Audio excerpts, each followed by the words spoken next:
Xiao Chen terkejut. Dulu, jika seseorang bercerita tentang hantu atau kerasukan di suatu tempat, ia akan berpikir itu semua palsu. Namun kini, setelah mengalami beberapa hal, ia tak lagi meragukan keberadaan hantu. Selain itu, ada hantu yang tinggal di rumah hantu di sakunya.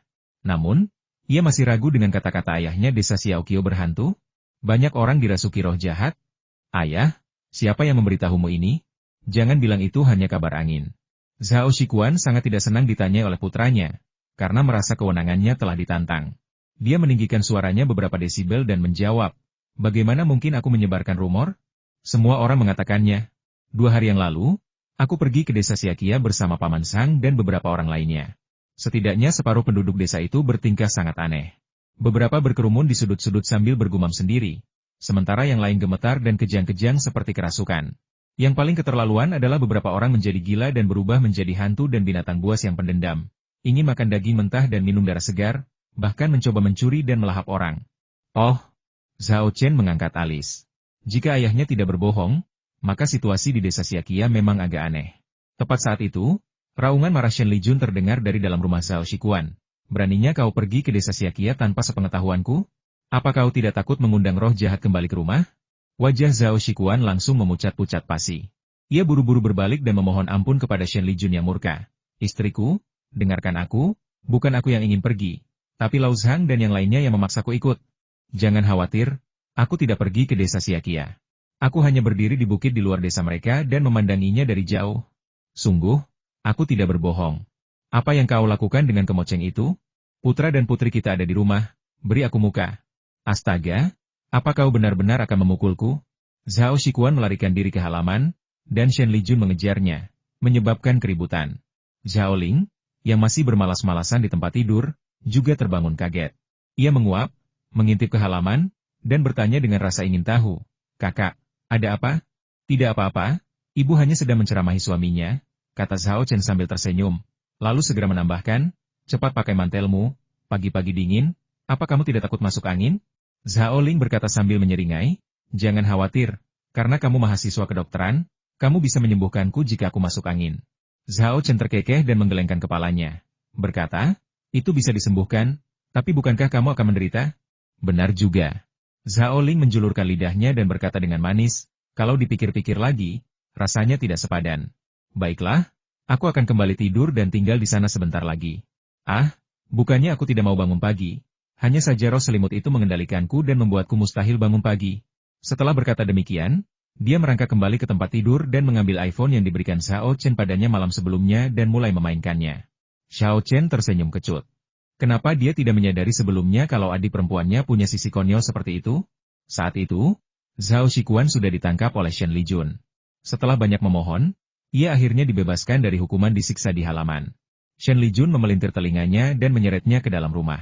Shen Lijun masih sedikit bermartabat kepada Zhao Shikuan. Setelah memasuki rumah, ia menyerahkannya dan berpesan kepada Zhao Chen, nak, kau tidak boleh pergi ke desa Xiaoqiu. Zhao Chen menjawab dengan samar, jangan khawatir, Bu, aku tahu apa yang aku lakukan. Zhao Shikuan terbatuk dan berkata, nak, lanjutkan saja urusanmu. Ibumu dan aku akan kembali ke kamar untuk membicarakan sesuatu. Ngobrol bisnis? Kamu mungkin dihukum berlutut di papan cuci. Zhao Chen menyeringai. Dia dengan jelas melihat ibunya membawa papan cuci kembali ke kamar tidurnya. Zhao Shikuan juga menyaksikan kejadian ini, dengan canggung menyentuh hidungnya, lalu menyelinap masuk. Wibawa suami kurang kuat. Zhao Chen meratapi ayahnya dalam diam selama beberapa detik, lalu berpikir, Dishu, kebanyakan pria takut pada istri mereka dan bersujud kepada mereka. Akankah dia menjadi seperti itu di masa depan? Membayangkan dipaksa berlutut di atas keyboard sebagai hukuman membuat Zhao Chen bergidik. Gambaran itu terlalu mengerikan. Lebih baik jika hal itu tidak pernah terjadi.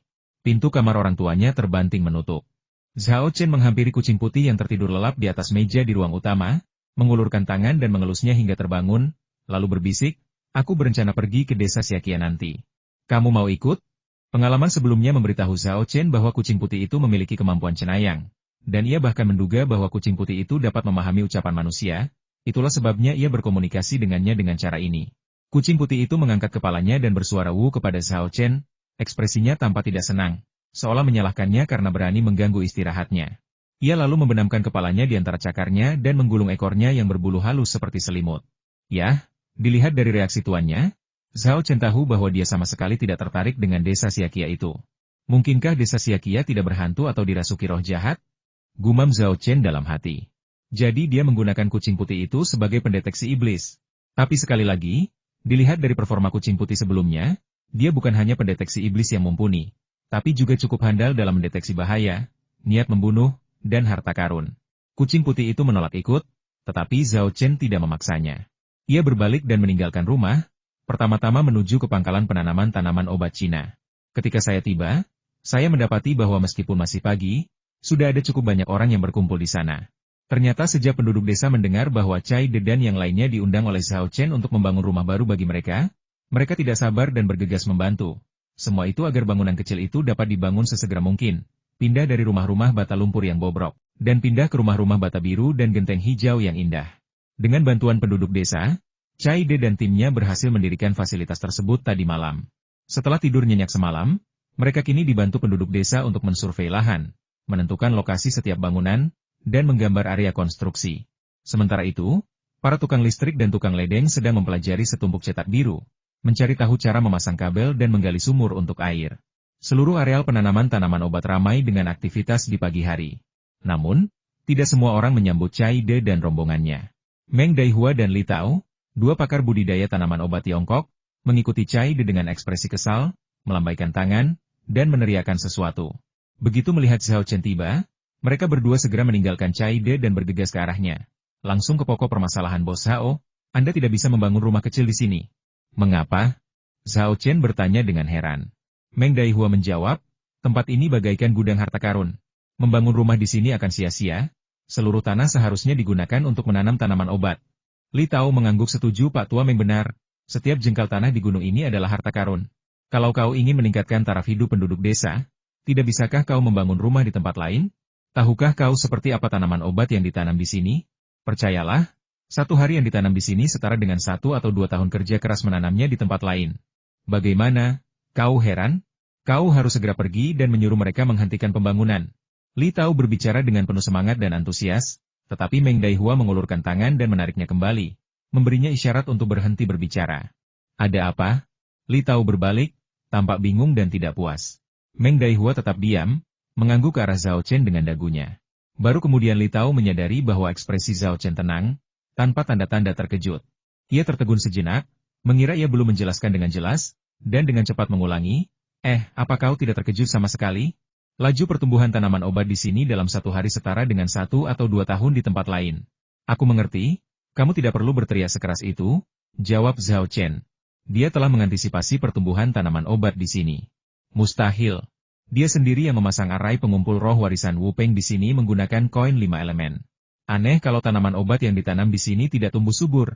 Tahukah kamu, di kebun obat herbal Tiongkok Universitas Kedokteran Sihua, Zhao Chen memasang versi arai pengumpul roh yang cacat, dan tanaman obat yang ditanam di sana sudah tumbuh subur. Kau tahu? Lalu kenapa kau tidak terkejut? Tanya Li Tao, tampak heran. Mata Meng Daihua berbinar, tahukah kamu mengapa tanaman obat ini tumbuh begitu liar? Selama ini, ia dan Li Tao telah mempelajari alasan di balik pertumbuhan tanaman obat yang pesat, tetapi mereka tidak dapat menemukannya. Mereka menguji tanah, air, tanaman obat, dan bahkan udara, tetapi tidak menemukan sesuatu yang aneh. Pada akhirnya, mereka hanya dapat menganggap puncak bukit ini sebagai harta karun.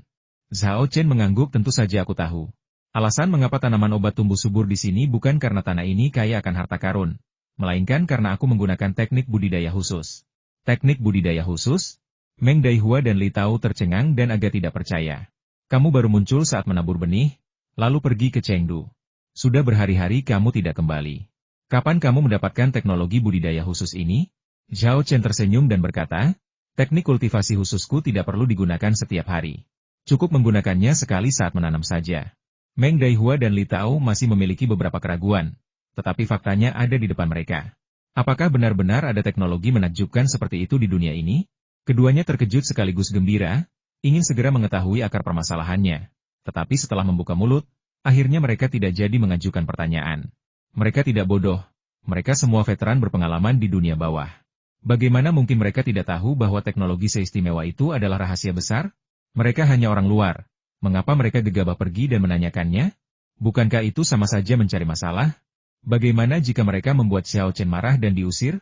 Itu akan menjadi kerugian besar. Mereka ingin tinggal di sini dan melanjutkan penelitian mereka. Jangan ikut campur dalam perbaikan rumah, kata Zhao Chen, meninggalkan mereka tanpa basa-basi lagi sebelum berbalik dan pergi. Melihat sosoknya yang semakin menjauh, Li Tao menyikut Meng Daihua dan berbisik, Pak Tua Meng, menurutmu apa yang dia katakan itu benar atau salah? Benarkah ada teknik kultivasi di dunia ini yang bisa membuat tanaman obat tumbuh begitu cepat, bahkan dalam sehari, padahal butuh 1 atau 2 tahun untuk tumbuh? Setelah ragu sejenak, Meng Daihua berkata, saya percaya padanya karena saya tidak dapat menemukan alasan kedua.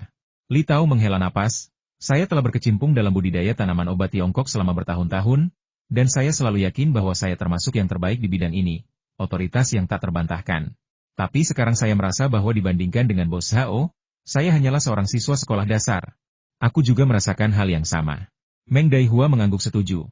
Kesampingkan semua hal lainnya, teknik kultivasinya yang istimewa saja sudah cukup untuk menjadikannya gunung yang tak terpahami dalam budidaya tanaman obat Tiongkok. Pada saat ini, kedua ahli dalam budidaya tanaman obat Tiongkok benar-benar kagum pada Zhao Chen. Akan tetapi, mereka tidak tahu bahwa teknik kultivasi khusus itu adalah sesuatu yang sengaja dibuat dan diberitahukan Zhao Chen kepada mereka. Zhao Chen tahu bahwa begitu tanaman obat dari pangkalan penanaman tanaman obat mulai dijual, pasti akan menarik banyak perhatian. Siapapun yang jeli dapat dengan mudah menemukan bahwa tanaman obat tersebut sebenarnya belum dibudidayakan dalam waktu yang lama. Begitu berita itu menyebar, pasti akan menimbulkan berbagai spekulasi. Untuk mencegah spekulasi negatif dan potensi konsekuensi, Zhao Chen memutuskan untuk terlebih dahulu memberitahu kedua ahli tersebut bahwa pertumbuhan pesat tanaman herbal tersebut berkat teknik budidaya khusus yang telah ia kuasai. Setelah itu, ia dapat menggunakan kata-kata mereka untuk menjelaskan situasinya kepada dunia. Lagi pula, di era ledakan teknologi ini, segala macam teknologi mutakhir dimungkinkan, dan alasan ini jauh lebih baik daripada sesuatu seperti Baoshan, bukan? Jika seseorang benar-benar mempercayai rumor tentang Baoshan dan datang ke sini untuk mengklaim tanah dan menyewakan gunung tersebut, kerusakan lingkungannya akan sangat besar. Saat kedua pakar budidaya tanaman obat Tiongkok berbisik-bisik satu sama lain, Zhao Chen menghampiri sekelompok penduduk desa dan bertanya dengan suara keras kepada salah satu dari mereka. Saudara Kuan, apakah Anda punya sepeda motor? Ya. Apakah kamu membutuhkannya? Jawab seorang pemuda berusia 20-an. Zhao Chen mengangguk, baiklah, bolehkah aku meminjamnya sebentar? Tidak masalah, aku akan segera kembali dan menungganginya untukmu, tunggu saja di sini. Kuan berkata begitu, lalu berbalik dan berlari pulang. Penduduk desa lainnya berbondong-bondong menyambut Zhao Chen. Kepala desa tua itu juga ada di sana. Setelah mendengar kata-kata Zhao Chen, ia membanting pipanya ke tanah 2 kali, menghampiri Zhao Chen, dan bertanya dengan suara rendah, Saudara Yuan, mau kemana? Zhao Chen menjawab, tidak kemana-mana. Aku sudah lama tidak kembali dan ingin jalan-jalan. Kepala desa tua itu tidak percaya, untuk apa kamu pakai motor hanya untuk jalan-jalan? Lagi pula, kamu punya motor di rumah, ngapain pinjam punya orang lain? Ini Zhao Chen terdiam sesaat. Sebelum dia bisa mencari alasan, kepala desa tua itu bertanya lagi, katakan yang sebenarnya, apakah kamu berencana pergi ke desa Xiaqia? Zhao Chen ragu sejenak, lalu mengangguk dan berkata, ya, ketika saya keluar pagi ini, ayah saya bercerita tentang apa yang terjadi di desa Xiaqia. Saya merasa sangat aneh dan berencana pergi ke sana untuk melihat sendiri apa yang terjadi. Kepala desa tua itu tampaknya memahami sesuatu dan bertanya, apakah menurutmu desa Xiaqia tidak berhantu atau dirasuki roh jahat? Zhao Chen menggelengkan kepalanya, entah itu berhantu atau kerasukan, aku tidak bisa memastikannya. Kita harus pergi dan melihatnya sendiri. Lalu ia menambahkan, kepala desa tua, kau tidak mencoba menghentikanku, kan? Menghentikanmu? Bisakah kau menghentikanku? Kau sudah dewasa. Apa kau pikir aku akan menyuruh seseorang mengikatmu dan mencegahmu pergi? Canda kepala desa tua itu, lalu dengan sungguh-sungguh memperingatkan, tapi kalau kau benar-benar pergi ke desa Xiaqia, berhati-hatilah. Usahakan untuk tidak berinteraksi dengan penduduknya, dan jangan minum air atau makan makanan mereka. Saat ini, semua orang di sekitar sini bilang desa Xiaqia berhantu. Aku tidak tahu benar atau tidak, tapi lebih baik mencegah daripada menyesal. Aku tahu. Zhao Chen mengangguk, dan melihat saudara Kuan belum membawa motornya, ia bertanya, kepala desa, kapan kejadian aneh ini mulai terjadi di desa Xiaqia? Aku tidak mendengarnya saat aku pulang untuk merayakan tahun baru. Zhao Chen bertanya kepada orang yang tepat. Kepala desa tua itu tahu banyak tentang situasi di desa Xiaqia. Ia mendesah dan menjelaskan, semuanya bermula 10 hari yang lalu. Bermula dari seorang anak di desa yang tiba-tiba pingsan dan mulutnya berbusa saat bermain dengan teman-temannya. Ia dibawa ke pusat kesehatan kota dan didiagnosis menderita epilepsi. Selama dirawat, orang tuanya juga jatuh sakit satu persatu. Salah satu dari mereka berada dalam kondisi yang sama dengan anak itu, sementara yang lain mengamuk, menyerang orang dan merusak properti. Konon, orang ini menunjukkan kekuatan yang luar biasa saat itu, dan 2 atau 3 orang tidak dapat melumpuhkannya. Akhirnya, barulah ia dapat dikendalikan berkat upaya gabungan dari sekelompok dokter dan petugas polisi yang bergegas ke tempat kejadian. Gara-gara kejadian inilah semua orang mulai curiga bahwa keluarga itu mungkin dirasuki roh jahat. Setelah itu, penduduk desa Siakia jatuh sakit satu persatu. Hanya dalam 10 hari, separuh penduduk desa terdampak, dan rumor tentang hantu dan roh jahat pun semakin menyebar luas. Begitu. Zhao Chen mengangguk, lalu bertanya kepada kepala desa tua tentang keadaan spesifik penyakit di desa Siakia. Tetapi sayangnya kepala desa tua itu juga tidak dapat menjelaskannya dengan jelas. Setelah berpikir sejenak, Zhao Chen bertanya lagi, peristiwa besar seperti itu terjadi di desa Siakia. Apakah pemerintah kota tidak melakukan apapun untuk mengatasinya? Kami memang berusaha mengatasinya, tetapi sia-sia, jawab kepala desa tua itu. Begitu insiden terjadi di desa Siakia, pemerintah kota melaporkannya ke pemerintah kabupaten. Rumah sakit kabupaten dan CDC kabupaten mengirimkan banyak dokter. Setelah memeriksa pasien, beberapa mengatakan itu epilepsi, dan yang lainnya mengatakan meningitis. Saya tidak tahu penyakit apa yang akhirnya didiagnosis. Selain memindahkan beberapa pasien kritis ke rumah sakit kabupaten dan rumah sakit kota, sebuah tim medis khusus ditempatkan di desa Siakia untuk merawat penduduk desa yang sakit. Sayangnya, beberapa hari telah berlalu, dan belum banyak berpengaruh. Penyakit-penyakit itu masih muncul. Percakapan dengan kepala desa tua ini memungkinkan Zhao Chen belajar banyak hal. Tepat pada saat itu, Saudara Kuan kembali dengan sepeda motor tua dan berseru, "Saudara Yuan, saya membawakan Anda sepeda motor." "Terima kasih." Zhao Chen mengambil sepeda motor, naik, dan berkata, "Kepala desa, saya akan pergi memeriksa. Tolong jangan beritahu orang tua saya tentang ini." Kepala desa tua itu melambaikan tangannya, "Jangan khawatir, aku akan merahasiakannya." Jauh di lubuk hatinya, ia juga berharap Zhao Chen dapat membantu penduduk desa Siakia keluar dari kesengsaraan mereka. Meskipun ia merasa kemungkinannya kecil, jalanan pegunungan itu sempit dan berlubang, sehingga menyulitkan mobil untuk melaju, tetapi cukup nyaman untuk sepeda motor. Zhao Chen mengendarai sepeda motornya yang bobrok, yang bergerak dari ujung kepala hingga ujung kaki, selama lebih dari setengah jam melalui jalan pegunungan sebelum tiba di desa Siakia. Dia memarkir mobilnya di pintu masuk desa, mengaktifkan teknik observasi Qi, dan dengan hati-hati mengamati desa pegunungan kecil yang sangat sunyi itu. Setelah mengamati daerah itu, dia tidak menemukan sesuatu yang aneh atau jahat pada desa pegunungan itu. Aneh? Mungkinkah itu kerasukan? Atau hanya akan keluar di malam hari? Gumam Zhao Chen dalam hati sambil menyalakan kembali motornya dan melaju memasuki desa. Sambil berkendara, ia mengamati sekelilingnya dengan saksama. Ia pernah mengunjungi desa Siakia sebelumnya. Desa itu adalah tempat tinggal teman-teman sekelasnya di SD dan SMP. Ia ingat betapa ramainya desa itu dulu. Setiap rumah memiliki gerbang yang terbuka lebar, dan orang-orang mengobrol dan bermain di halaman mereka atau bekerja di ladang. Namun hari ini, ketika ia memasuki desa, ia tidak melihat siapapun, bahkan seekor anjing pun tidak menggonggong. Setiap rumah tertutup rapat, seperti desa buntu yang tertutup rapat. Zhao Chen memarkir sepeda motornya di luar sebuah rumah dan memanggil, "Luo Jun, apakah Luo Jun ada di rumah?" Luo Jun adalah teman sekelasnya saat ia masih SD di kota. Setelah lulus SMP, ia kembali ke rumah untuk bertani, menikah, dan memiliki anak di usia muda. Tentu saja, dari segi usia, ia belum mencapai usia legal untuk menikah, tetapi orang-orang di desa pegunungan tidak mempermasalahkannya. Mereka hanya mengadakan pesta pernikahan dan itu saja. Mengenai akta nikah dan sebagainya, mereka akan mengurusnya nanti ketika ia mencapai usia legal. Zhao Chen memanggil beberapa kali, dan akhirnya terdengar suara dari dalam rumah. Seorang pemuda kurus keluar, menyipitkan mata sambil berusaha mengintip melalui pagar, dan bertanya, "Siapa yang mencariku?" Orang ini adalah Luo Jun. Namun, Zhao Chen masih terkejut saat melihatnya. Ia ingat sebelum kuliah di Universitas Kedokteran Sihua, ia pernah bertemu dengan Luo Jun dan beberapa teman SD-nya. Saat itu, meskipun Luo Jun kurus, ia tidak terlihat seperti sekarang, hanya tinggal kulit dan tulang, seperti mayat kering. Dan penglihatan Luo Jun memang selalu baik. Jadi bagaimana mungkin ia bisa buta saat matanya terbuka? Aneh sekali. Melalui kemampuannya untuk membedakan kebenaran, Zhao Chen juga menemukan bahwa suara Luo Jun mengungkapkan tanda-tanda menurunnya kebenaran. Ini sangat berbahaya. Begitu energi vital tubuh terkuras, nyawa seseorang akan tamat. Mungkinkah dia juga dirasuki roh jahat? Zhao Chen mengangkat alisnya dan menjawab dengan lantang. "Ini aku, Zhao Chen." Pada saat yang sama, ia mengaktifkan teknik pengamatan Qi dan mengamati Luo Jun. Setelah diperiksa lebih dekat, terungkap bahwa energi jahat patogenik sedang melonjak di dalam kepala Luo Jun. Anehnya, energi jahat ini tampak hidup. Apakah ada roh jahat patogen yang hidup? Mungkinkah kemalangan yang dialami penduduk desa Siakia benar-benar disebabkan oleh hantu? Keraguan Zhao Chen bertambah kuat. Saat itu, sesosok tiba-tiba muncul di samping Zhao Chen. Saat menoleh, ia melihat hantu perempuan yang menghantuinya Dokter Senior Zheng Rui. Zhao Chen terkejut.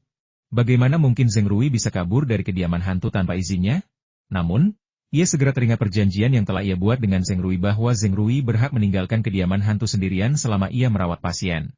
Hal ini membuat Zhao Chen bertanya-tanya mungkinkah penduduk desa Siakia menderita suatu penyakit, bukannya dirasuki roh jahat? Dia merendahkan suaranya dan bertanya kepada Zheng Rui dalam bahasa hantu. Sudahkah kau tahu penyakit apa yang diderita Luo Jun? Belum.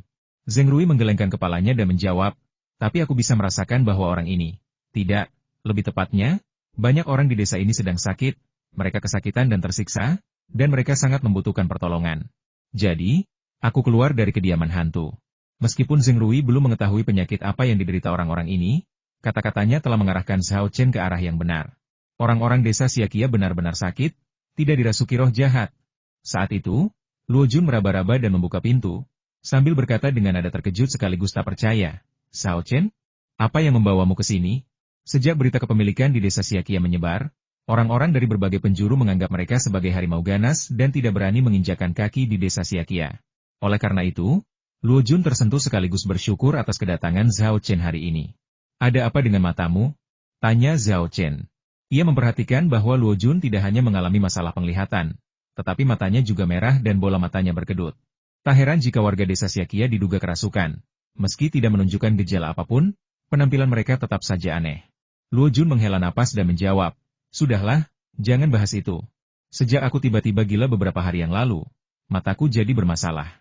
Pandanganku semakin kabur, dan aku sering mengalami bengkak, perih, dan sensasi lainnya. Hal itu dapat menyebabkan ketidakstabilan mental, memengaruhi penglihatan, dan menular.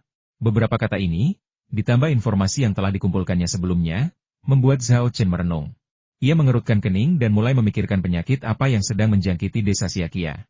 Hei, jangan ngobrol sambil berdiri di depan pintu.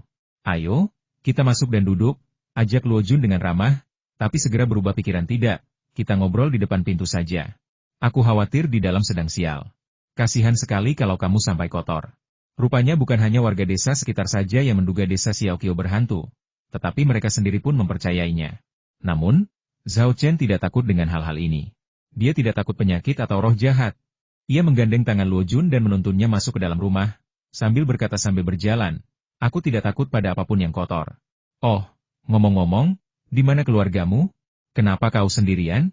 Di mana paman, bibi, dan kakak iparmu? Luo Jun menjawab, sejak wabah di desa, istri saya membawa anak-anak kembali ke rumah orang tuanya, dan orang tua saya pergi ke kota untuk tinggal bersama kerabat. Awalnya saya ingin ikut dengan mereka, tetapi sayangnya saya menjadi gila dan menjadi salah satu orang yang kerasukan, jadi saya tetap tinggal. Dia berbicara dengan tenang, tetapi Zhao Chen dapat mendengar kesedihan, keputusasaan, dan emosi pesimis lainnya dalam kata-katanya. Zhao Chen menepuk bahu Luo Jun dan menghiburnya, jangan khawatir, jangan terlalu pesimis, penyakitmu pasti bisa disembuhkan. Luo Jun menoleh ke samping, menghapus air matanya, lalu berbalik dan memaksakan senyum, sambil berkata, terima kasih atas penghiburanmu, dan terima kasih sudah datang menjengukku. Zhao Chen berkata, untuk apa kau berterima kasih padaku? Kita kan teman. Kau sakit? Bagaimana mungkin aku tidak datang menjengukmu? Duduklah diam. Aku akan memeriksamu. Pemeriksaan? Pemeriksaan apa? Tanya Luo Jun bingung. Zhao Chen menjawab, kamu tahu aku mahasiswa kedokteran. Aku ingin tahu penyebab penyakitmu. Luo Jun berkata sambil tersenyum kecut. Zhao Chen, bukannya aku tidak percaya padamu, tapi banyak sekali dokter dari kabupaten dan kota yang datang. Ada yang bilang kami meningitis, ada yang bilang kami epilepsi, dan mereka sudah memberi kami banyak obat, tapi tidak ada yang berhasil. Kamu kan cuma mahasiswa kedokteran? Penyakit apa yang bisa kamu diagnosis? Meskipun diremehkan, Zhao Chen tidak marah. Ia langsung meraih tangan Luo Jun dan memeriksa denyut nadinya. Luo Jun ragu sejenak, lalu tidak melawan dan membiarkan mereka melakukan sesuka mereka. Dengan bantuan manik tubuh, jari-jari Zhao Chen menjadi sangat sensitif, dan ia segera menyadari bahwa denyut nadi Luo Jun lemah namun kuat. Dengan menghubungkan informasi yang telah dikumpulkannya sebelumnya, Zhao Chen memiliki tebakan yang berani. Saat dia melanjutkan pemeriksaannya, dia merendahkan suaranya dan bertanya kepada Zheng Rui dalam bahasa hantu. Apakah kamu punya cara untuk masuk ke dalam kepalanya dan memeriksanya? Zheng Rui bertanya, kamu curiga ada yang salah dengan kepalanya? Zhao Chen mengangguk dan menjawab, Saya menduga ada parasit di otaknya, tapi saya belum bisa sepenuhnya yakin. Baiklah, aku akan masuk dan melihatnya, jawab Zheng Rui, lalu tubuh rohnya berkedip, berubah menjadi kabut hitam yang tak terlihat oleh mata telanjang, dan memasuki kepala Luo Jun dari antara alisnya. Saat itu, langkah kaki terdengar di halaman Luo Jun, disertai suara beberapa orang. Hah, kenapa gerbang keluarga Luo terbuka? Luo Jun, saatnya infus dan obatmu diberikan. Zhao Chen berbalik dan melihat keluar, melihat beberapa dokter dan perawat berjas putih, masker, dan sarung tangan memasuki halaman keluarga Luo. Mereka membawa peralatan medis. Sepertinya mereka adalah para tenaga medis yang disebutkan oleh kepala desa tua itu, mereka yang tinggal di desa Xiaoqiao untuk merawat penduduk desa. Pada saat yang sama, sekelompok orang juga melihat Zhao Chen dan semuanya terkejut. Hei, siapa Anda? Tanya seorang dokter berambut abu-abu. Dia adalah Hu Bin, kapten tim medis ini, seorang ahli bedah saraf yang dikirim oleh rumah sakit kota Yuecheng. Sebelum Zhao Chen sempat berbicara, Luo Jun menjelaskan kepadanya, dia teman sekelasku, dan dia datang menemuiku. Hu Bin mengangguk dan bergumam, tidak terlalu tua, tapi cukup berani. Namun, ia tidak bertanya lagi. Namun, salah satu perawat di tim medis merasa Zhao Chen tampak familiar, tetapi tidak ingat di mana ia pernah melihatnya sebelumnya. Hal ini wajar. Di dunia yang syarat informasi saat ini, apalagi Zhao Chen pernah menjadi berita atau memiliki beberapa video daring, bahkan aktor yang tampil di drama TV setiap hari pun mungkin tidak dikenali oleh semua orang. Mampu menjadi agak akrab dengan orang lain dan meninggalkan kesan yang mendalam saja sudah merupakan sebuah pencapaian. Perawat muda itu melirik Zhao Chen beberapa kali lalu menyerah, bergabung dengan rekan-rekannya dalam pekerjaan mereka. Seseorang mengambil obat dari kotak P3K dan menyerahkannya kepada Luo Jun ini. Minum obat hari ini. Yang lain mulai menyiapkan infus untuk Luo Jun. Hu Bin, bersama beberapa dokter, mengelilingi Luo Jun, menanyakan kondisinya hari itu. Tidak ada perbaikan, malah terasa semakin buruk, jawab Luo Jun. Hu Bin mengerutkan kening, dan dokter lainnya juga tampak khawatir. Seharusnya tidak begitu. Benar, kan? Tidak ada yang salah dengan rencana perawatan kita, jadi kenapa tidak berhasil sama sekali? Malah, kondisinya makin memburuk. Mungkinkah itu penyakit lain, bukan meningitis? Tapi kami pernah mengobatinya untuk epilepsi sebelumnya. Dan itu pun tidak berhasil. Para dokter mendiskusikan masalah itu panjang lebar, tetapi semuanya bingung. Akhirnya, Hu Bin mengambil keputusan baiklah, mari kita lanjutkan rencana perawatan sebelumnya hari ini. Setibanya di akomodasi, kita akan melakukan konferensi video dengan rumah sakit kota untuk membahas cara mengubah rencana perawatan. Hanya itu yang bisa kami lakukan. Beberapa dokter mengangguk, semuanya tampak tak berdaya. Tepat saat perawat hendak memberikan infus pada Luo Jun, Zheng Rui muncul dari otak Luo Jun dan memberitahu Zhao Chen apa yang telah dilihatnya. Sudah kuduga. Zhao Chen mendesah dalam hati, lalu cepat-cepat menghentikannya. Berkata, jangan beri mereka obat ini dulu, efeknya tidak akan terlalu bagus. Karena yang mereka derita bukanlah meningitis atau epilepsi, melainkan penyakit parasit. Penyakit parasit? Sekelompok dokter dan perawat tercengang. Benar, itu parasit. Zhao Chen mengangguk penuh semangat dan berkata dengan suara berat, parasit jenis ini disebut cacing 3 mayat. 3 cacing mayat? Kerumunan itu saling memandang, sebagian besar dari mereka belum pernah mendengar nama ini sebelumnya. Ada seorang dokter muda yang suka membaca novel. Ia pernah mendengar nama itu dan mengerutkan kening, lalu berkata, 3 cacing mayat? Bukankah itu sesuatu dari novel fantasi? Apakah maksudmu penduduk desa Xiaoqiao dirasuki roh jahat? Nah, ini dia orang lain yang mempromosikan fenomena supernatural. Dokter-dokter lain yang belum pernah mendengar tentang 3 cacing mayat merasa sangat penasaran dan bertanya, Siong, apa sebenarnya 3 cacing mayat ini? Dokter muda, Siong, berasal dari rumah sakit kedua Kabupaten Chuncheng. Di hadapan beberapa rekannya, terutama Hu Bin, seorang pakar dari rumah sakit kota, ia juga berniat pamer. Ia tahu betul bahwa meninggalkan kesan baik sebagai orang yang berpengetahuan dan berbakat di benak orang-orang ini pasti akan bermanfaat bagi perkembangannya di masa depan. Mungkin Hu Bin bahkan akan memindahkannya ke rumah sakit kota jika suasana hatinya sedang baik, yang akan menjadi rezeki nomplok yang sangat besar.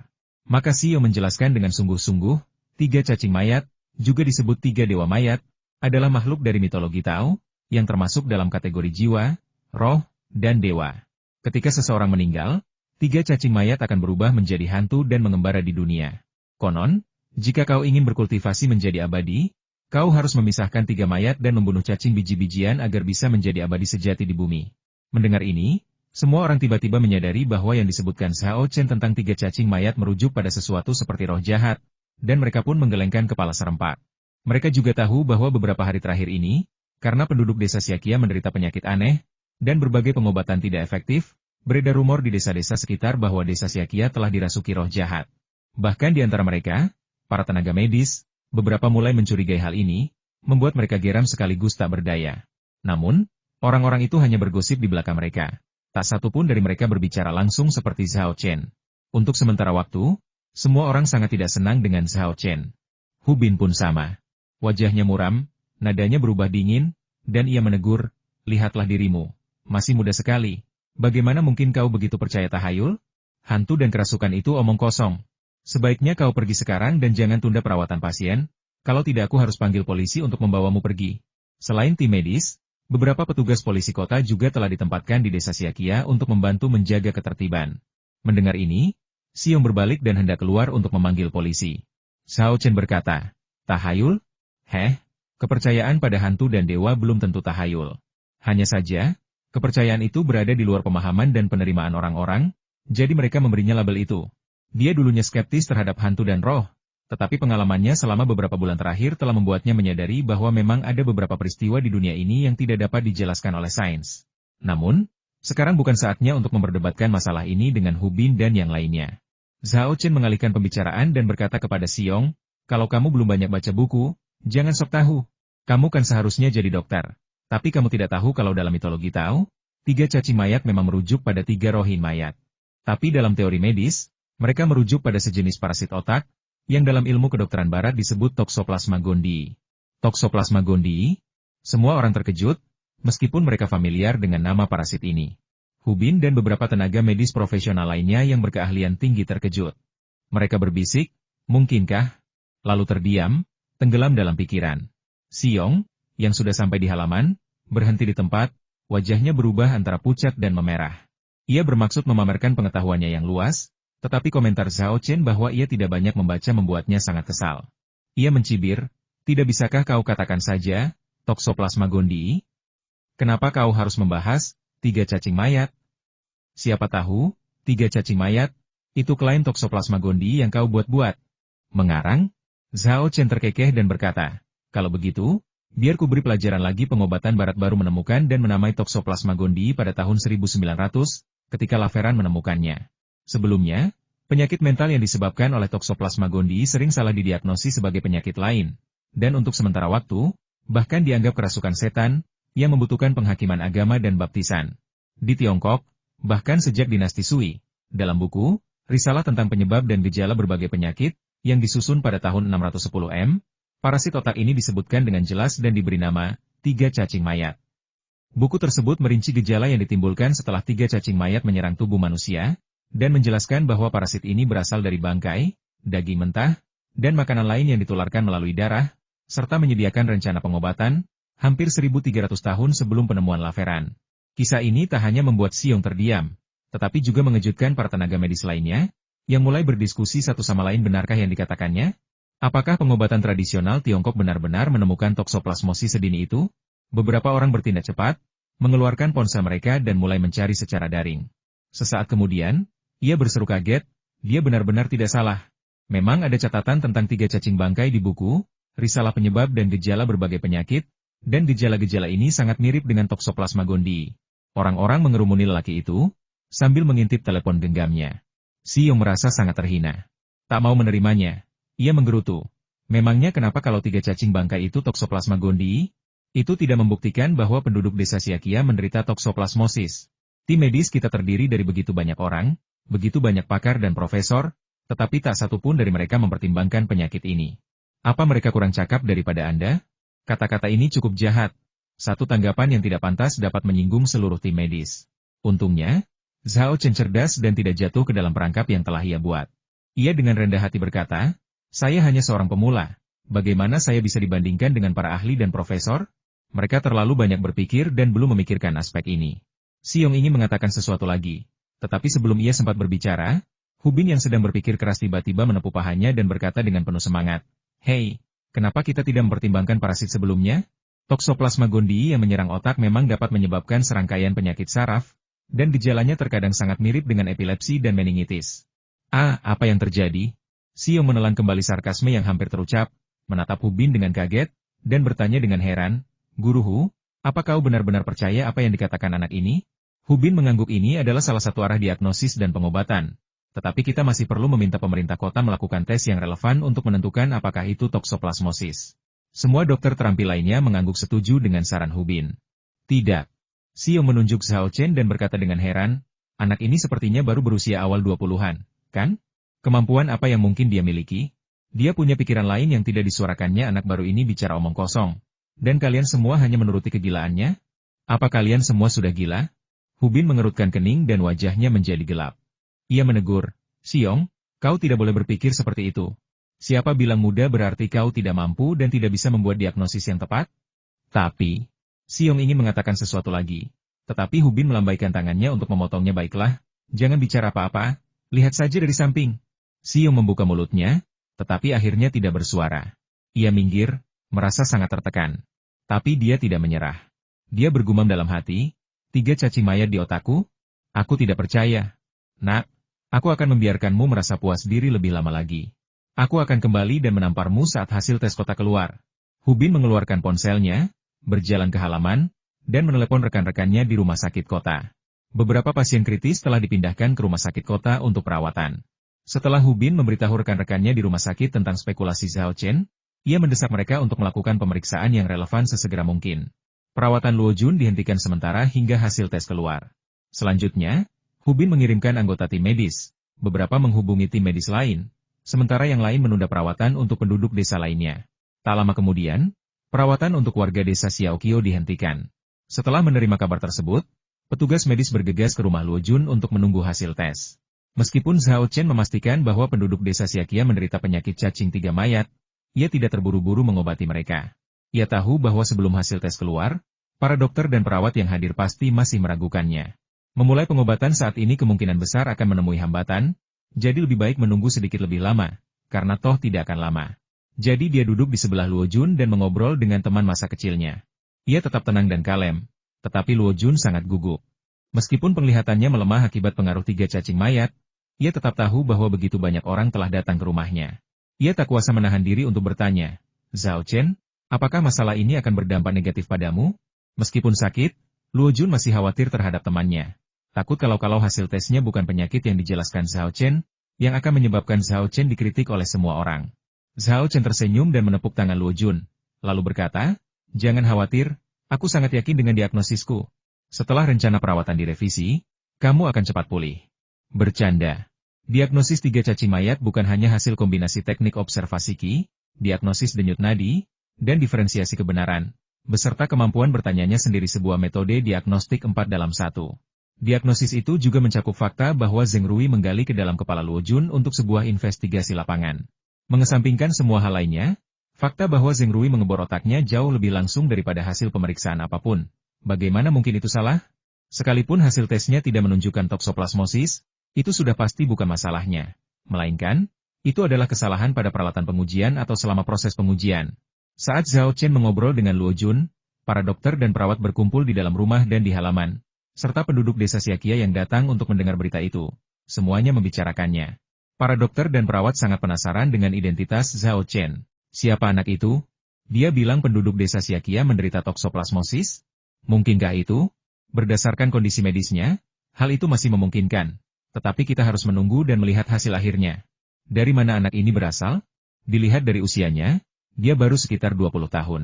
Mungkinkah dia murid seorang guru besar kedokteran? Banyak penduduk desa Xiaoqiu mengenal Zhao Chen dan terkejut dengan kehadirannya dan bagaimana hal itu memengaruhi rencana perawatan tim medis. Bukankah itu Zhao Chen dari desa Yunhua? Benar, itu dia. Dia anak dari desa sekitar yang diterima di universitas terbaik.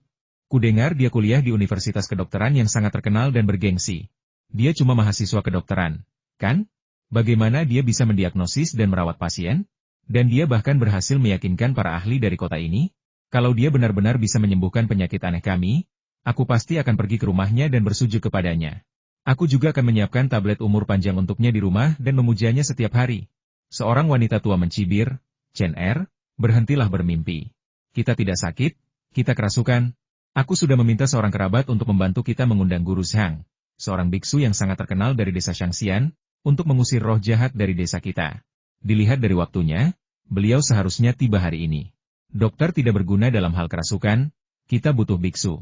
Setelah biksu menyelesaikan ritualnya, setiap rumah tangga harus menyumbang sejumlah uang. Kalau tidak, semua orang akan terbebas dari roh jahat, tetapi keluargamu akan tetap menderita. Jangan salahkan aku karena tidak memperingatkanmu. Begitu wanita tua itu selesai berbicara, sejumlah penduduk desa mengelilinginya, semuanya memohon padanya agar Guru Zhang datang ke rumah mereka untuk mengusir roh jahat dan menghilangkan nasib buruk. Masyarakat pegunungan sudah mempercayai hal-hal tersebut. Dan penyakit ini begitu aneh sehingga banyak sekali tabib dan perawat yang datang untuk mengobati mereka selama beberapa hari namun tidak ada hasil. Yang membuat mereka semakin yakin bahwa mereka telah dirasuki roh jahat dan bahwa berbagai cara pengobatan biasa tidak ada gunanya dan mereka harus mengandalkan dukun untuk melakukan ritual. Diskusi penduduk desa relatif tenang, dan para dokter serta perawat tidak menyadari bahwa mereka dipandang rendah. Mereka juga tidak menyadari bahwa penduduk desa lebih suka mempercayai dukun dan dukun daripada mereka. Mengapa pengobatan mereka tidak efektif? Setelah menunggu beberapa saat, Xiong diam-diam meninggalkan rumah dan berdiri di halaman. Dia tidak ingin melihat wajah Zhao Chen di dalam, terutama karena Hubin tidak mengizinkannya berbicara, yang membuatnya merasa sangat tidak nyaman. Setelah keluar, Xiong bergabung dengan kerumunan yang membahas masalah tersebut, tetapi kata-katanya tetap saja tidak ramah. Bagaimana mungkin anak nakal yang bahkan belum tumbuh rambut pertamanya bisa membuat diagnosis yang tepat?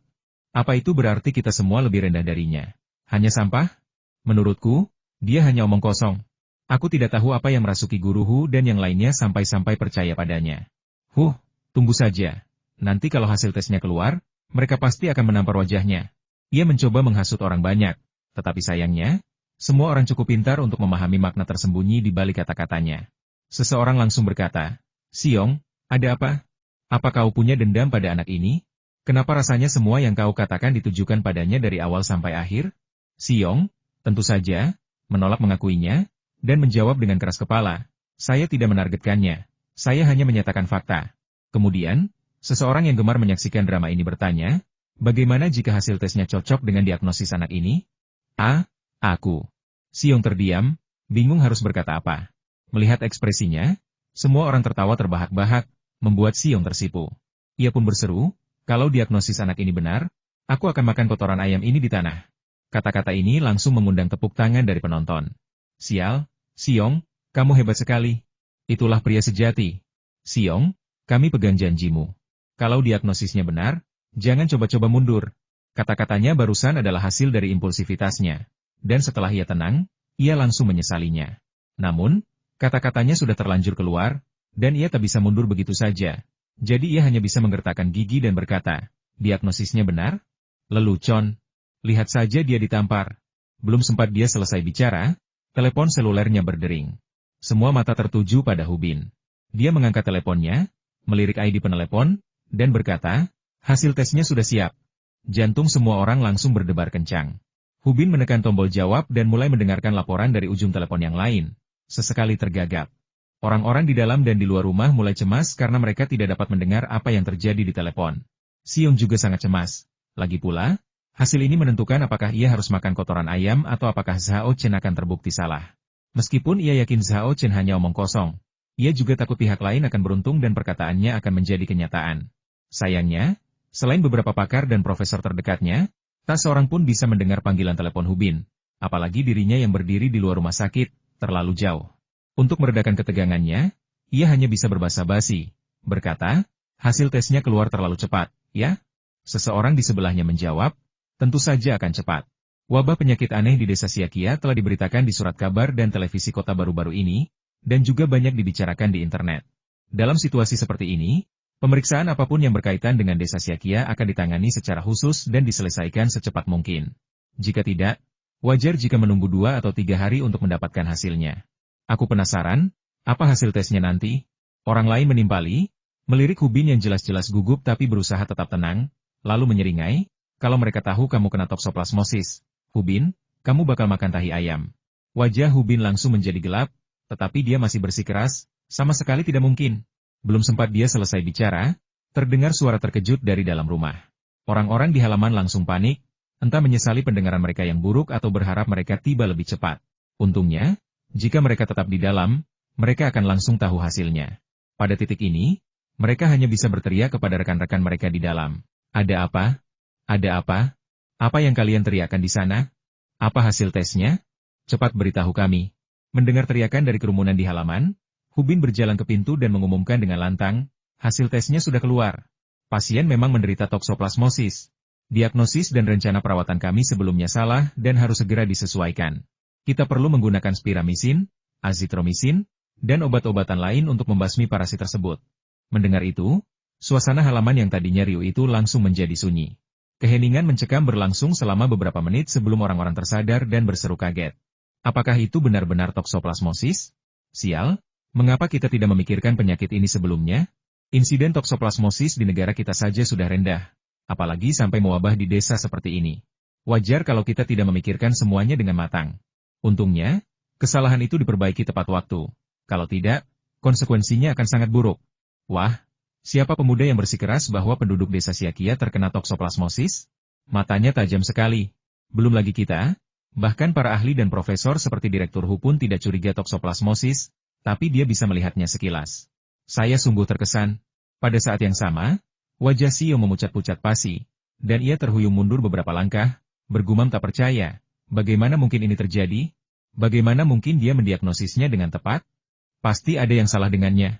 Seorang pria di sebelahnya memperhatikan perilakunya yang tidak biasa dan bercanda. Hei, Siong, kamu baru saja bilang kalau anak muda di ruangan ini membuat diagnosis yang benar. Kamu akan makan tahi ayam. Kapan kamu berencana memakannya? Kalau kamu tidak mau, tidak apa-apa. Traktir saja semua orang makan. Kerumunan orang ikut keributan, mendesaknya untuk mentraktir mereka makan. Awalnya, tidak ada yang bermaksud jahat, mereka hanya bercanda. Sayangnya, Siong tidak melihatnya seperti itu. Ia merasa semua orang menendangnya saat ia terpuruk, mengejeknya, dan menampar wajahnya. Wajah Siong sangat muram. Tiba-tiba, ia berteriak sekeras-kerasnya, "Diam, kalian semua!" Semua orang terkejut dengan reaksinya dan tidak mengerti apa yang salah dengannya.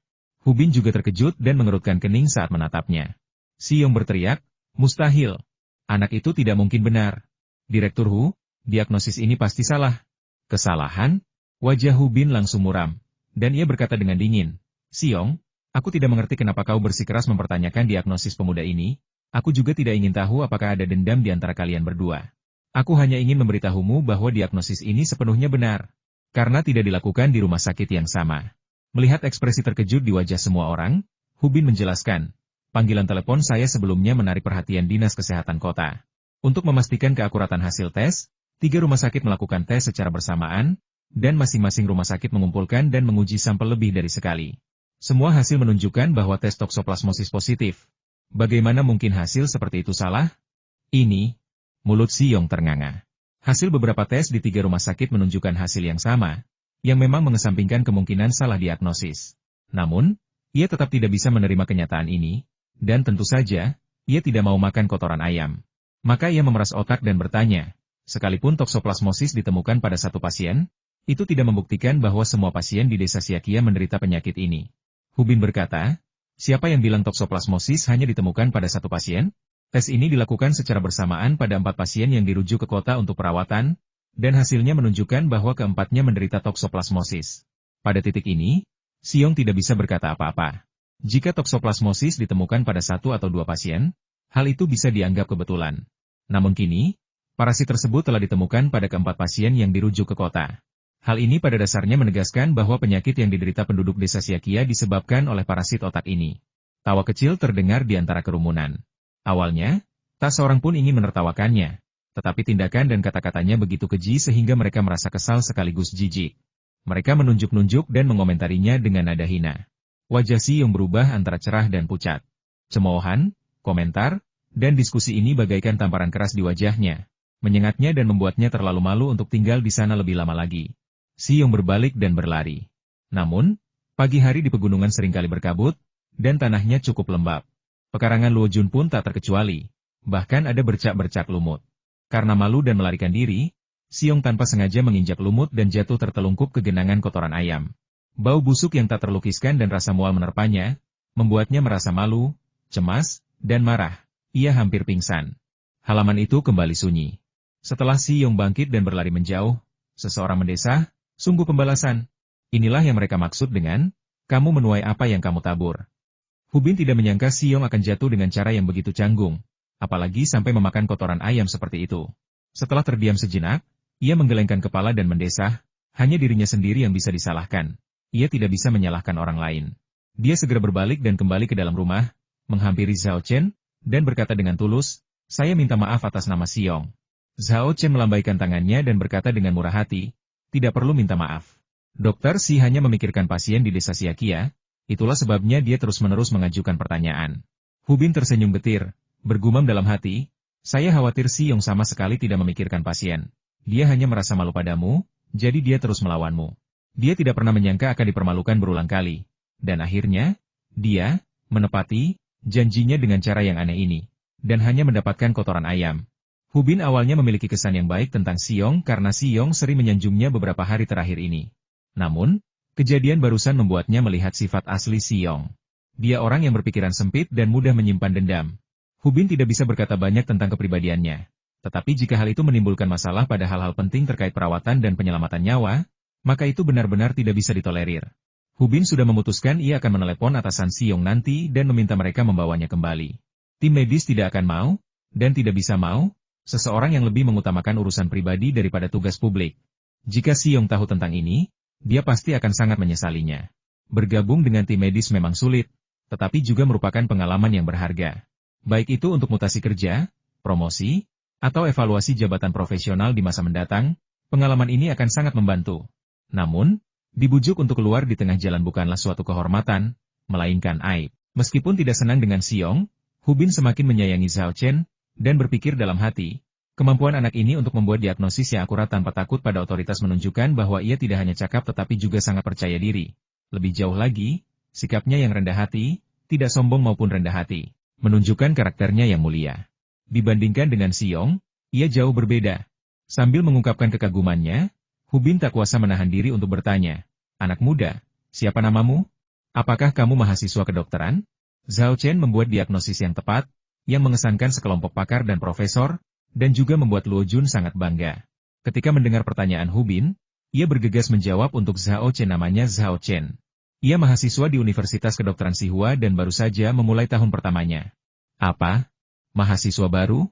Hu Bin terkejut, dan para pakar serta profesor lain di sekitarnya juga tampak tak percaya. Orang-orang tua ini telah menghabiskan beberapa hari di desa Xiakia, mengadakan banyak pertemuan dan diskusi. Tetapi mereka masih belum menyadari bahwa penyakit penduduk desa itu terkait dengan toksoplasmosis. Kemudian pemuda ini datang dan langsung mengungkapkan kebenarannya. "Itu sudah cukup memilukan. Dan sekarang kau bilang dia hanya mahasiswa baru? Astaga, kapan mahasiswa baru jadi sehebat ini? Atau apakah tingkat pendidikan di Universitas Kedokteran Tsinghua sudah mencapai tingkat yang begitu mencengangkan sehingga mahasiswa baru manapun yang mereka ajar dapat dengan mudah mengungguli para veteran berpengalaman yang telah bertahun-tahun berkecimpung di dunia kedokteran klinis? Ini sungguh keterlaluan." Terkejut, Hu Bin bertanya pada Zhao Chen untuk memastikan, "Apakah kamu benar-benar mahasiswa baru?" Zhao Chen mengangguk ya. "Saya mahasiswa baru di Departemen Pengobatan Tradisional Tiongkok dan Barat Terpadu di Universitas Kedokteran Tsinghua." "Aku tak percaya," desa Hu Bin, melirik para pakar dan profesor di sampingnya dengan senyum masam. Ia melihat keterkejutan yang sama dalam di mata mereka, lalu menambahkan sambil mendesah, "Wah, sungguh, bakat-bakat baru muncul di setiap generasi." Perawat yang sebelumnya mengira Zhao Chen tanpa familiar kini sedikit mengernyit dan bergumam, "Zhao Chen? Universitas Kedokteran Tsinghua. Departemen Pengobatan Tradisional dan Barat Terpadu." Tiba-tiba matanya berbinar dan dia berseru, "Ah, aku ingat sekarang, kau Zhao Chen, orang yang mengalahkan keluarga Zhao dari Jinling." Kata-kata ini segera membangkitkan kenangan banyak orang yang telah melihat laporan dan video terkait. Benar sekali, dia Zhao Chen, orang yang mengalahkan keluarga dokter sendirian. Sialan, itu dia. Sudah kuduga. Bagaimana mungkin orang sebesar itu tiba-tiba muncul dari desa pegunungan terpencil ini? Kudengar anak ini tak hanya mengalahkan keluarga Zhao dari Jinling, tapi juga menghajar Kobayashi Haruo, yang dipuji sebagai bintang baru pengobatan Kampo Jepang. Dia membuat iblis Jepang yang sombong itu menyelinap kembali ke Jepang dan tak berani menginjakan kaki di tanah kita lagi. Xiong sedang mencari mati dengan melawannya. Sepertinya Xiong tidak tahu kalau anak ini baru-baru ini mengubah sebuah edisi jurnal medis Tiongkok menjadi edisi khusus pribadi. Dan yang dimuat di dalamnya bukanlah makalahnya, melainkan 2 lembar kertas ujian akhirnya. Mereka yang mengenal Zhao Chen berceloteh tentang prestasinya yang luar biasa. Sementara mereka yang tidak mengenalnya dipenuhi dengan keterkejutan dan terus bertanya, "Apakah Anda mengatakan kebenaran atau tidak? Apa anak ini benar-benar sehebat itu? Bukankah dia mahasiswa baru? Dari mana dia mendapatkan keterampilan medis secanggih itu? Saya pernah dengar tentang jurnal kedokteran Tiongkok. Sepertinya jurnal itu adalah jurnal teratas dan paling terkemuka dalam pengobatan tradisional Tiongkok di Tiongkok. Bagaimana mungkin jurnal itu menerbitkan makalah ujian akhir? Ada apa ini? Mendengar pertanyaan rekan mereka, kelompok sebelumnya mulai menjelaskan secara rinci tentang perbuatan Zhao Chen. Mereka menyelingi penjelasan mereka dengan berbagai cerita dari orang lain, seperti bagaimana keterampilan medis Zhao Chen diajarkan oleh seorang tokoh legendaris di bidang pengobatan tradisional Tiongkok. Hal ini membuat hadirin terdiam dan semakin memperkuat misteri Zhao Chen dalam benak mereka. Mengabaikan desahan dan gumaman orang banyak, Zhao Chen dengan tenang berdiskusi dengan Hu Bin Guruhu. Anda seharusnya tahu bahwa toksoplasmosis dapat menular melalui feses, air liur, dan sebagainya. Jadi, selain mengobati pasien, kita juga perlu mendisinfeksi seluruh desa. Lagi pula, toksoplasmosis sangat mudah menginfeksi ternak, jadi selain mengobati manusia, ternak juga perlu diobati dengan tepat. Jika tidak, penyakit ini tidak dapat disembuhkan. Hu Bin mengangguk setuju, lalu berkata, kau benar. Aku akan melaporkan hal ini ke pemerintah kota dan meminta mereka mengirimkan obat pencegahan dan disinfeksi sesegera mungkin. Zhao Chen menambahkan, pengobatan tradisional Tiongkok telah mengembangkan serangkaian metode pengobatan untuk 3 cacing bangkai selama ribuan tahun. Sebaiknya Anda meminta seseorang mengirimkan beberapa herba Tiongkok lainnya seperti Astragalus membranaceus, Artemisia annua, Glycyrrhiza uralensis, dan Areca catechu untuk direbus menjadi ramuan. Ramuan ini tidak hanya dapat diminum oleh pasien dan hewan untuk membantu membunuh 3 cacing bangkai, tetapi juga dapat disemprotkan di desa, terutama pada kotoran manusia dan hewan, untuk membunuh 3 cacing bangkai yang bersembunyi. Setelah menyaksikan kemampuan Zhao Chen, Hu Bin tentu saja tidak ragu dan segera mengeluarkan teleponnya untuk menelepon kota. Pada saat yang sama, para dokter dan perawat di halaman tiba-tiba menemukan bahwa penduduk desa Xiaqia yang berkumpul di sana semuanya telah pergi tanpa jejak. Di mana mereka? Kemana mereka semua pergi? Aneh, penduduk desa itu hanya berkumpul di luar halaman menyaksikan keributan itu, kok mereka semua menghilang dalam sekejap mata? Para dokter dan perawat saling berpandangan dengan bingung. Awalnya mereka mengira kehadiran semua orang di sini akan memudahkan perawatan terpusat. Namun, tanpa diduga, semua penduduk desa menghilang secara misterius, dan mereka bahkan tidak tahu kapan mereka pergi. Karena menunggu hasil tes dengan cemas, mereka tidak menyadari hal lain. Meskipun Hu Bin juga terkejut dengan hal ini, ia tidak terlalu memikirkannya dan dengan hati-hati mengatur, lepaskan mereka, tidak apa-apa. Kita akan pergi dan mengobati mereka satu persatu nanti. Huang tua, bawa beberapa orang kembali ke camp. Aku ingat kita membawa sejumlah spiramisin saat datang, kan? Ambil dan bagikan kepada pasien. Apakah kau punya nomor telepon rumah sakit kota? Hubungi dan tanyakan apakah mereka punya Astragalus, Artemisia, Licorice, dan Pinang. Kalau ada, giling menjadi bubuk dan kirim 1 batch. Baiklah, aku akan segera pergi. Pria yang dikenal sebagai Lau Huang adalah Huang Kuan, Direktur Departemen Neurologi di Rumah Sakit Rakyat Kabupaten Chuncheng. Sebelumnya, mereka menduga penduduk desa Xiaqia menderita meningitis atau epilepsi, yang keduanya termasuk dalam cakupan neurologi, sehingga mereka memindahkannya ke sana. Hal ini bukan hanya karena keahliannya yang luar biasa di bidang neurologi, tetapi juga karena ia memiliki koneksi yang baik dengan orang-orang di berbagai rumah sakit di Kabupaten Chuncheng, sehingga ia dapat mencari pertolongan dalam situasi kritis, seperti yang sedang dilakukannya sekarang. Huang Kuan, ditemani beberapa dokter dan perawat, meninggalkan rumah Luo Jun. Sambil menelepon orang-orang di rumah sakit kota, ia bergegas ke kediamannya untuk mengambil obat. Hu Bin kemudian mengirim beberapa orang lagi untuk memberitahu penduduk desa bahwa penyebab penyakit aneh itu telah terdiagnosis dan mereka akan segera dapat mengobatinya secara efektif. Ia berpesan agar mereka tidak cemas dan tidak mempercayai hal-hal yang tidak masuk akal seperti hantu atau kerasukan. Setelah melakukan serangkaian pengaturan, Hu Bin datang ke sisi Zhao Chen dan menyampaikan rasa terima kasihnya sekali lagi. Gelombang energi spiritual mengalir dari tubuh Hu Bin dan memasuki tubuh Zhao Chen. Selain itu, Zhao Chen juga mengumpulkan sejumlah besar energi spiritual dari tenaga medis lainnya. Energi spiritual ini mengandung rasa syukur dan rasa hormat. Meskipun jumlahnya tidak banyak, semuanya sangat murni. Setelah mengobrol dengan Hu Bin selama beberapa menit, Zhao Chen berpamitan. Memperbaiki kesalahan diagnosis saja sudah cukup. Sisanya perawatan dapat diserahkan kepada Hu Bin dan yang lainnya. Mengobati toksoplasmosis tidaklah sulit. Tantangannya terletak pada diagnosisnya. Zhao Chen telah menyelesaikan langkah yang paling sulit dan krusial, jadi ia tidak perlu menyelesaikan pekerjaannya. Lagi pula, bekerja lebih keras berarti mengambil lebih banyak pujian, yang akan menimbulkan kecemburuan. Kamu tinggal di mana? Aku akan mengirim seseorang untuk mengantarmu pulang, kata Hu Bin dengan sungguh-sungguh. Tidak perlu, aku datang naik motor, aku bisa pulang sendiri. Zhao Chen melambaikan tangannya untuk menolak, dan bercanda, aku bisa pulang paling lama setengah jam naik motor, tapi kalau naik mobil, aku harus mengambil jalan memutar yang panjang dan itu akan memakan waktu 1 atau 2 jam. Melihat Zhao Chen mengatakan ini, Hu Bin tidak menolak. Setelah bertukar nomor telepon dengan Zhao Chen, Ia berkata dengan hangat bahwa ia harus menghubunginya sesampainya di kota dan meminta Zhao Chen mentraktirnya makan sebagai tanda terima kasih. Zhao Chen tentu saja tidak akan menolak tawaran baik seperti itu dan setuju sambil tersenyum. Lalu ia berkata kepada Luo Jun, teman sekelas, fokus saja untuk sembuh. Aku yakin kondisimu akan membaik secara signifikan dalam beberapa hari. Oh, dan jangan lupa beritahu paman, bibi, dan kakak iparmu tentang ini, agar mereka bisa merasa tenang. Luo Jun meraih tangan Zhao Chen dan berkata dengan penuh semangat, baik, Zhao Chen, terima kasih banyak. Kau menyelamatkan separuh nyawa orang-orang di desa Xiakia kali ini.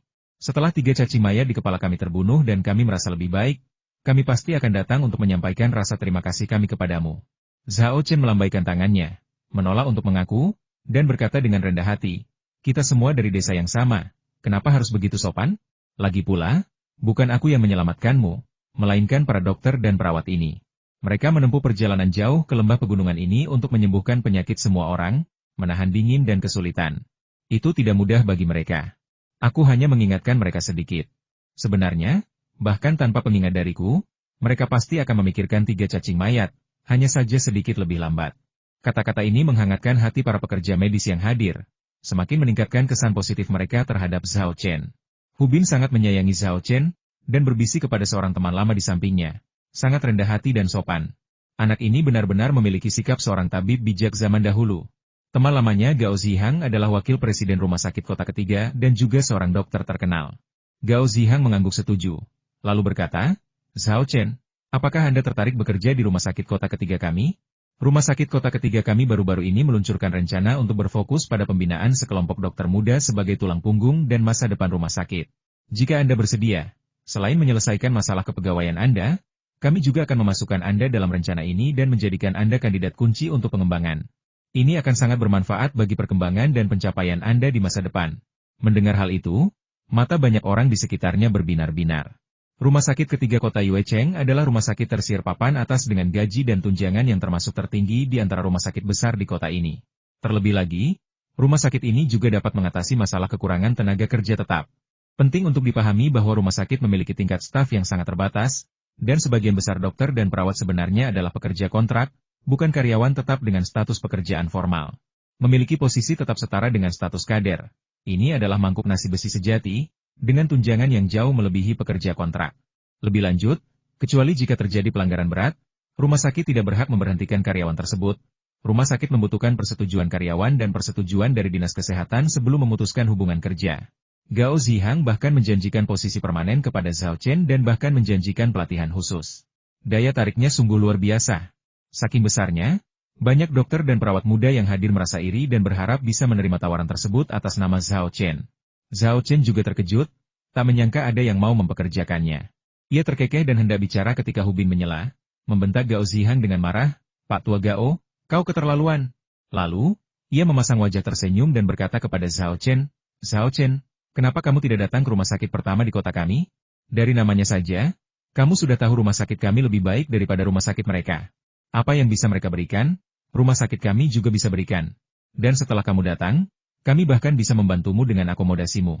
Cih, kedengarannya bagus, menyelesaikan masalah akomodasimu? Bukankah itu hanya memberi Zhao Chen satu kamar asrama? Beraninya kau menggunakan itu sebagai syarat untuk menggoda Zhao Chen? Gao Zihang mengerucutkan bibirnya dengan nada meremehkan, lalu berkata, Zhao Chen, rumah sakit kami sedang membangun kompleks perumahan staf. Asal kau datang, kami akan memberimu kuota perumahan, yang memungkinkanmu membeli rumah sendiri di kawasan paling makmur di pusat kota dengan harga lebih dari setengah harga pasar. Persyaratan baru yang ditawarkan Gao Zihang memancing banyak orang terkejut. Meskipun harga rumah di Yuecheng jauh lebih rendah dibandingkan kota-kota metropolitan yang ramai seperti Chengdu, Beijing, Shanghai, dan Guangzhou, harga rumah tetap setidaknya 700.000 hingga 800.000 yuan. Kini, Anda bisa membeli rumah di pusat kota dengan setengah harga atau bahkan kurang sungguh menarik. Saat ini, banyak sekali orang yang menggerutu dalam hati kepada Zhao Chen katakannya sekarang. Hal baik seperti ini tidak akan terjadi lagi. Namun, Zhao Chen tidak menunjukkan rasa terkejut, hanya senyum pahit. Guru Gao. Para dokter dan perawat yang hadir semuanya jauh lebih tua darinya, jadi dia hanya memanggil mereka semua dengan sebutan guru. Akan tetapi, Zhao Chen diinterupsi tepat saat ia membuka mulut dan sebelum ia sempat mengungkapkan pendapatnya. Zhao Chen, jangan buru-buru setuju. Itu cuma area perumahan staf, kan? Kami juga punya. Kalau kamu mau datang ke rumah sakit kota kedua kami Kami bisa menyediakan semua yang Lau Gao dan Lau Hu bisa sediakan. Dan kami jamin kualitasnya akan jauh lebih baik daripada yang mereka tawarkan. Nah, mungkin tidak ingin Hu Bin dan Gao Zihang mencuri perhatian, orang-orang dari rumah sakit kedua Yue Cheng juga melangkah maju dan menyampaikan undangan kepada Zhao Chen. Selanjutnya, beberapa rumah sakit lain ikut serta dalam kompetisi. Pada saat ini, para ahli, direktur rumah sakit, dan dokter kepala yang berwibawa di rumah sakit ini benar-benar kehilangan ketenangan mereka yang biasa, entah melotot marah atau menggebrak meja sambil mengumpat mereka praktis siap menyingsingkan lengan baju dan memulai pertarungan sengit. Keinginan orang-orang ini terhadap Zhao Chen bukanlah keputusan spontan, melainkan hasil pertimbangan matang. Pertama-tama, berdasarkan penampilan Zhao Chen hari ini dan prestasinya di masa lalu, semua orang jelas menyadari bahwa meskipun ia masih muda, ia memiliki keterampilan medis yang luar biasa.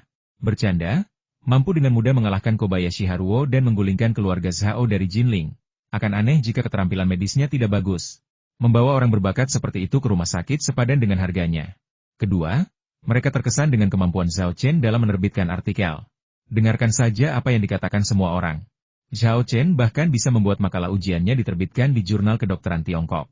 Jika dia serius menulis beberapa makalah dan memberikan beberapa laporan akademis, bukankah dia akan melambung tinggi?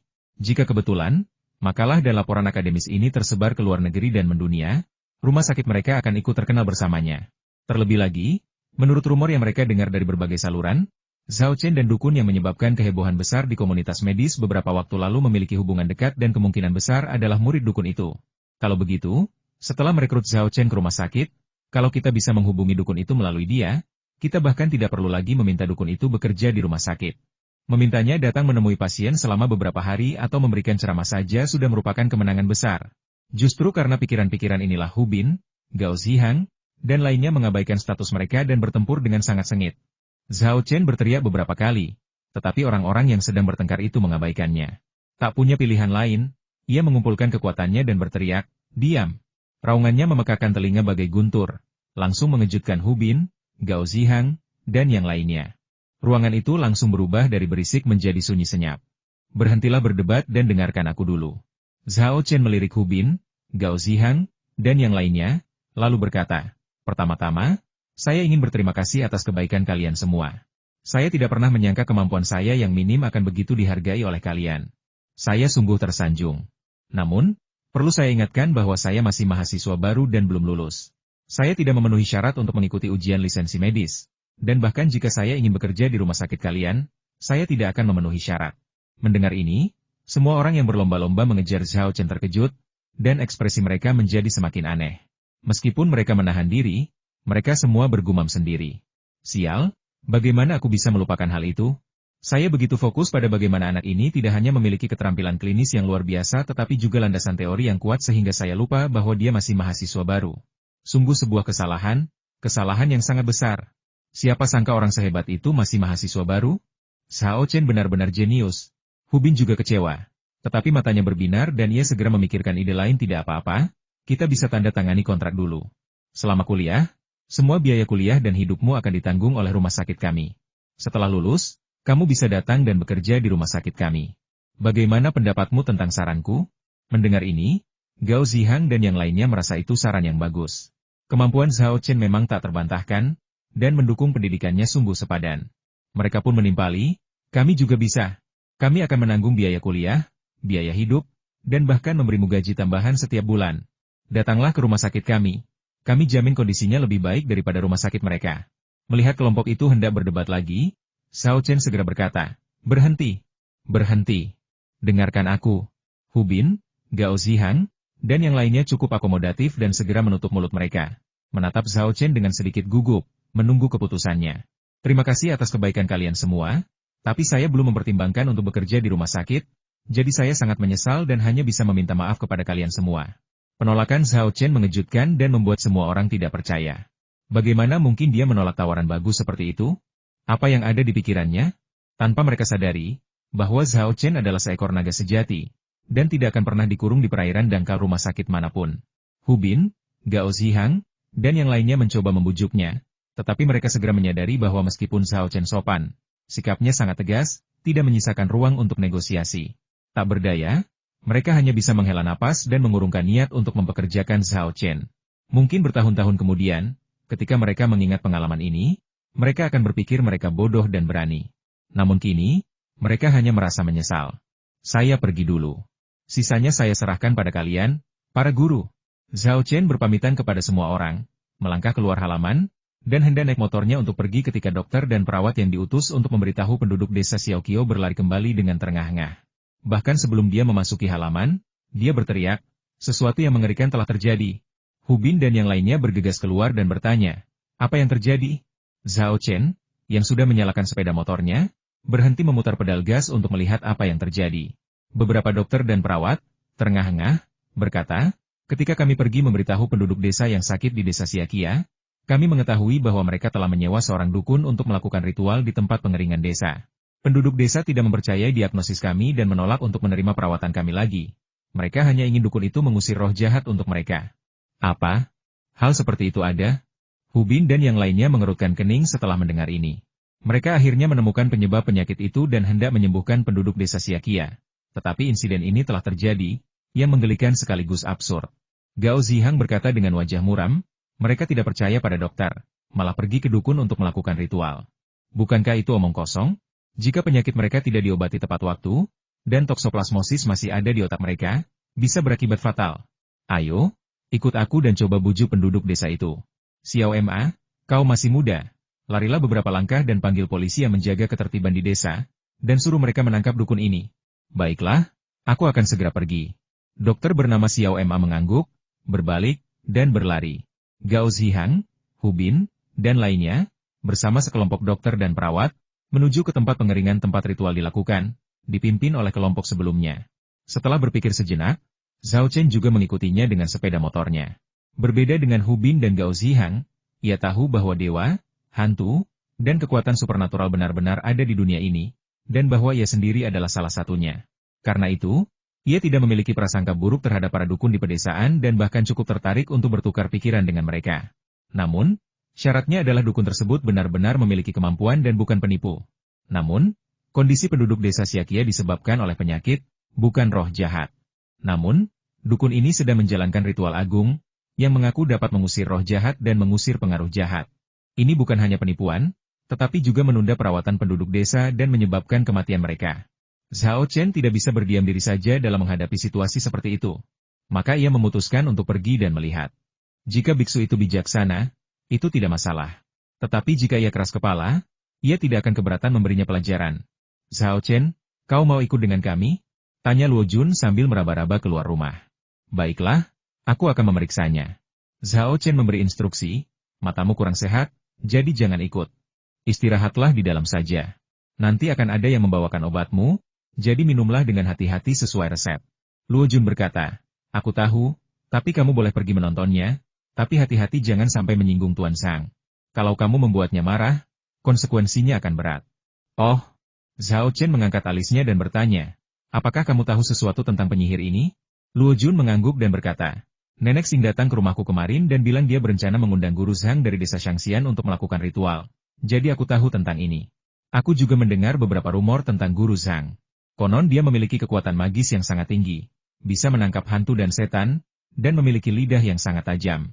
Siapapun yang dia katakan akan sial, dan hanya dengan berdoa kepadanya mereka dapat terbebas dari kesialan. Karena itu, dia sangat terkenal di Kabupaten Chuncheng dan bahkan di beberapa kota terdekat. Benarkah? Zhao Chen dulunya hanya fokus pada pelajaran dan jarang memperhatikan hal-hal semacam itu. Karena itulah ia tidak mengenal guru Zhang yang sangat terkenal di desa pegunungan Kabupaten Chuncheng ini. Berdasarkan deskripsi Luo Jun, ia merasa bahwa Tuan Zhang ini tampaknya memiliki beberapa keahlian. Namun, ia baru akan mengetahui detailnya setelah bertemu langsung dengannya. Dia menjawab, baiklah, aku mengerti. Aku akan berhati-hati. Kamu sebaiknya kembali ke kamarmu dan istirahat sekarang. Setelah berkata demikian, dia mengendarai sepeda motornya, bergoyang-goyang di belakang para dokter dan perawat, menuju ke tempat penjemuran di desa Xiaoqiao. Bahkan sebelum mereka mencapai tempat pengeringan, semua orang mendengar serangkaian seruan. Belok kiri di pintu masuk sebuah rumah dan Anda akan melihat situasi di tempat pengeringan di kejauhan. Benar saja, sebagian besar penduduk desa Xiaoqiao yang sakit terkonsentrasi di sana. Di tengah-tengah tanah kering terdapat sebuah meja yang ditutupi kain kuning dengan coretan berbagai jimat kuning. Bahkan dari kejauhan, Zhao Chen langsung tahu bahwa jimat-jimat ini sama sekali tidak mengandung qi. Beberapa potret Buddha dan Bodhisattva digantung di atas kain kuning. dan dupa serta lilin dinyalakan. Tampaknya tidak ada yang salah dengan benda-benda ini, tetapi biksu itu mengenakan jubah Tao. Pose yang bukan Buddha maupun Tao ini absurd dan menggelikan. Sekalipun seseorang mempraktikkan Buddhisme dan Taoisme, seharusnya tidak seperti ini. Mengesampingkan semua hal lainnya, hanya penampilannya saja membuat Xiao Chen berpikir bahwa Tuan Sang ini kemungkinan besar adalah seorang penipu. Tetapi penduduk desa jelas tidak berpikiran seperti itu. Di mata mereka, Bodhisattva Guanyin dan Kaisar Giok bagaikan makhluk surgawi, satu keluarga tanpa perbedaan. Saat itu, tatapan mereka semua tertuju pada Guru Zhang, ekspresi mereka tegang, dan mereka tak berani bersuara. Tuan Zhang tampak berusia 40-an. Saat itu, ia memegang lonceng tembaga di tangan kirinya, yang berdentang keras, dan pedang kayu persik di tangan kanannya. Ia berjalan cepat di sekitar tanah yang mengering, melantunkan mantra-mantra yang tak seorang pun bisa mengerti. Tiba-tiba, Tuan Zhang berhenti dan berkata dengan ekspresi serius, desa Siakiamiu memang telah dirasuki oleh roh-roh jahat, dan jumlahnya lebih dari satu. Itulah sebabnya separuh desa jatuh sakit dan menjadi gila tanpa sebab. Roh-roh jahat ini melekat padamu, melahap energi vitalmu. Setelah mereka kenyang, umurmu akan berakhir. Pada saat itu, kau tidak hanya akan mati, tetapi tubuh fisikmu juga akan diambil oleh roh-roh jahat ini. Kau dengar itu? Kau dengar itu? Sudah kubilang desa kita dihantui roh jahat. Lihat, bahkan Tuan Zhang pun bilang begitu. Nenek Xing, yang mengundang Tuan Zhang, sangat gembira. Seolah-olah dialah yang melakukan ritual itu. Penduduk desa di sekitarnya tampak ketakutan, tetapi beberapa masih menyimpan keraguan. Tuan Zhang memperhatikan ini dan mencibir. Kau tidak percaya padaku? Baiklah, akan kutunjukkan padamu. Setelah berkata demikian, dia menggumamkan mantra lagi dan mulai berjalan cepat. Namun kali ini ia tidak berkeliaran di ruang terbuka, melainkan bergerak di antara penduduk desa. Penduduk desa saling berpandangan, bingung dengan apa yang sedang dilakukannya. Tiba-tiba, raut wajah seseorang berubah drastis. Sambil menunjuk wajah yang familiar di sampingnya, ia berseru, Li Erwa, apa yang ada di punggungmu? Kata-kata itu bagai setetes air yang jatuh ke dalam panci panas, seketika membakar kerumunan yang tadinya diam. Sialan, itu seperti kilatan cahaya. Hei, di sekelilingmu juga ada angin ribut. Tolong, aku juga kena Will of the Wisp, apa yang harus kulakukan? Bagaimana mungkin ada Will of the Wisp di siang bolong? Dan tepat di sebelah kita? Mungkinkah roh jahat sedang menghantui kita? Penduduk desa Siakia, entah yang tadinya skeptis atau percaya, semuanya panik saat ini. Tuan Zhang melangkah mundur ke altar, kepalanya tegak, dan berkata dengan suara berat, aku baru saja menggunakan sihir untuk menyingkap roh-roh jahat yang menghantuimu. Jadi, apa kau percaya padaku sekarang? Percaya. Percaya. Tuan Zhang, tolong selamatkan aku. Tuan Zhang, karena Anda bisa membuat roh-roh jahat ini muncul, Anda pasti punya cara untuk mengusir mereka, kan? Mohon ampuni kami dan selamatkan nyawa seluruh desa kami. Penduduk desa saling memohon, bahkan ada yang berlutut dan bersujud meminta pertolongan. Tuan Zhang puas dengan sikap penduduk desa. Namun, beliau tidak langsung melakukan ritual pengusiran setan. Malah, beliau mendesah berat, saya sungguh ingin menyelamatkan nyawa kalian. Lagi pula, kita semua adalah sesama penduduk desa. Tetapi melakukan ritual pengusiran setan ini menguras banyak energi vital saya dan bahkan mungkin memperpendek umur saya. Jadi, saya berada dalam dilema. Mendengar hal itu, penduduk desa memohon dengan lebih keras lagi.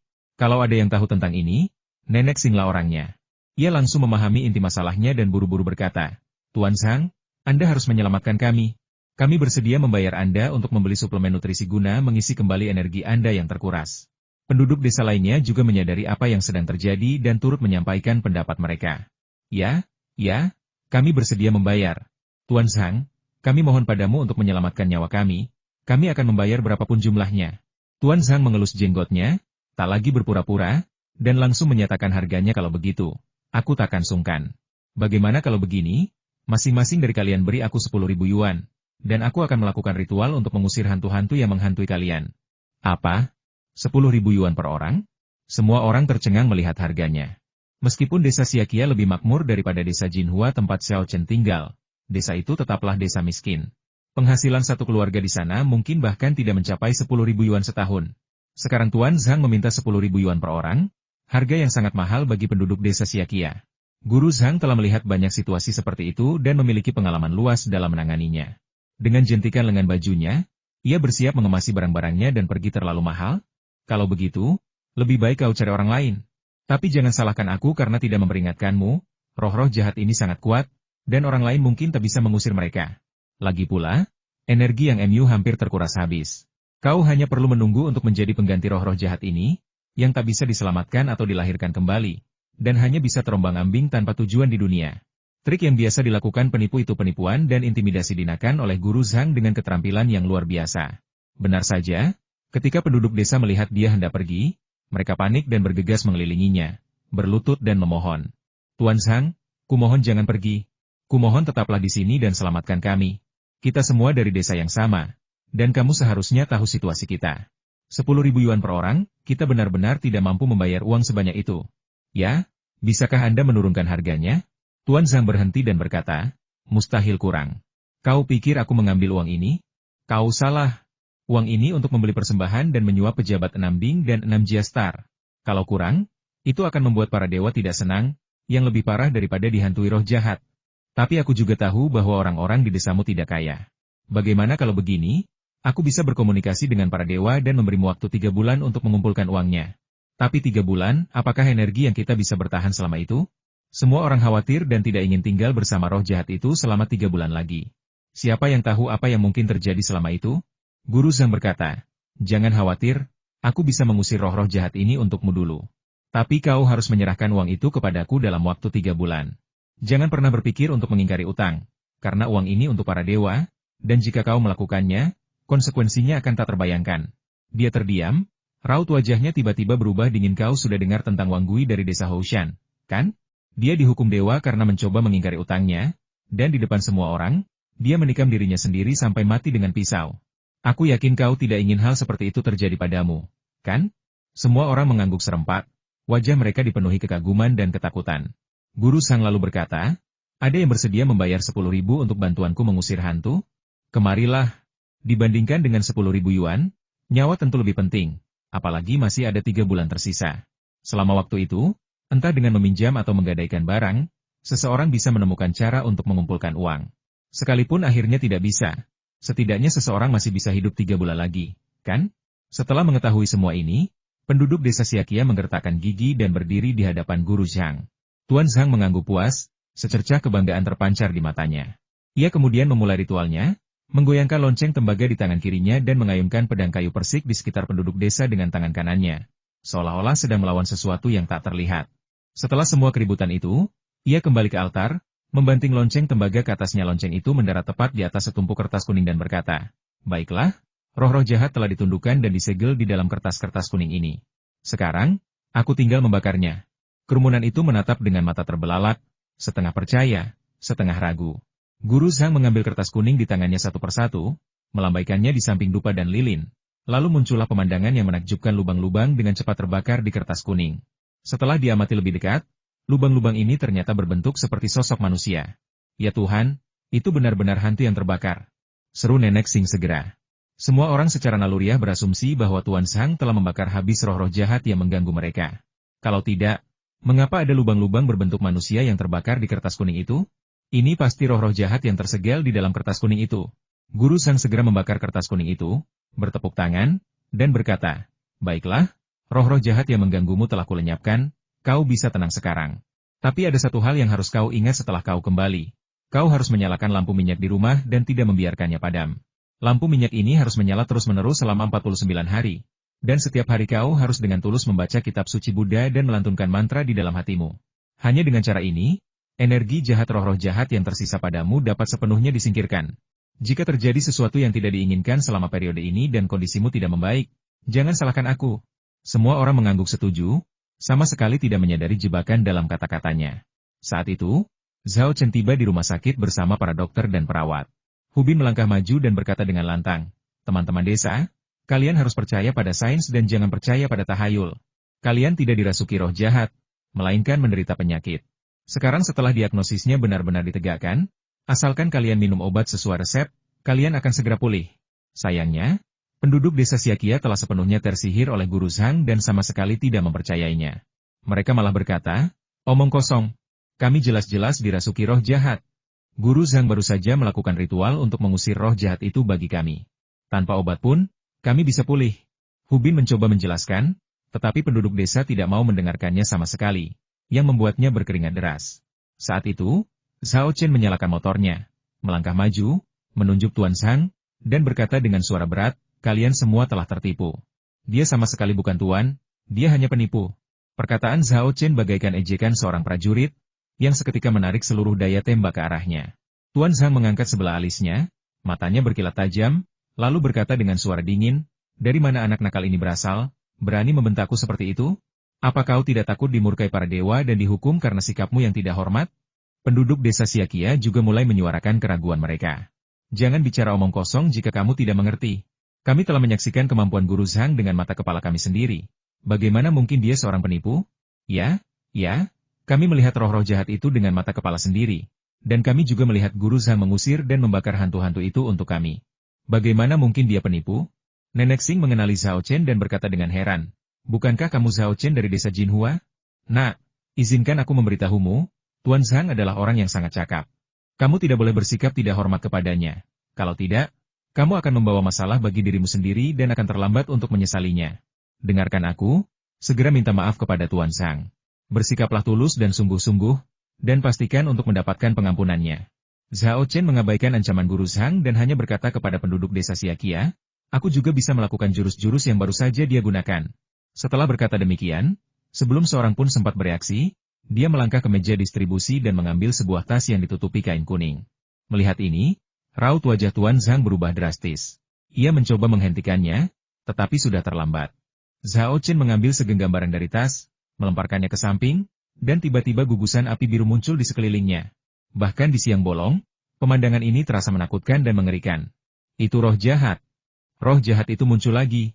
Beberapa penduduk desa Siakia yang ketakutan langsung berteriak ketakutan. Namun, banyak orang lainnya, setelah sesaat merasa heran, mulai memandang dengan curiga. Apa yang terjadi? Bagaimana Zhao Chen bisa membuat roh jahat muncul? Dia tahu sihir? Kapan dia mendapatkan kemampuan ini? Mungkinkah dia tidak belajar di ibu kota provinsi, melainkan pergi belajar hukum kepada seorang master? Banyak orang berbisik-bisik dan berdiskusi di antara mereka sendiri.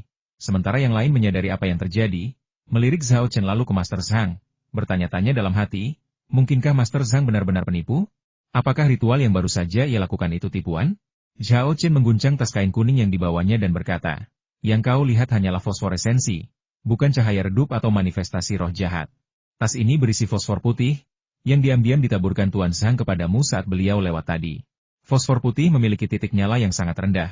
Ia akan mengeluarkan api biru pucat pada suhu terendah.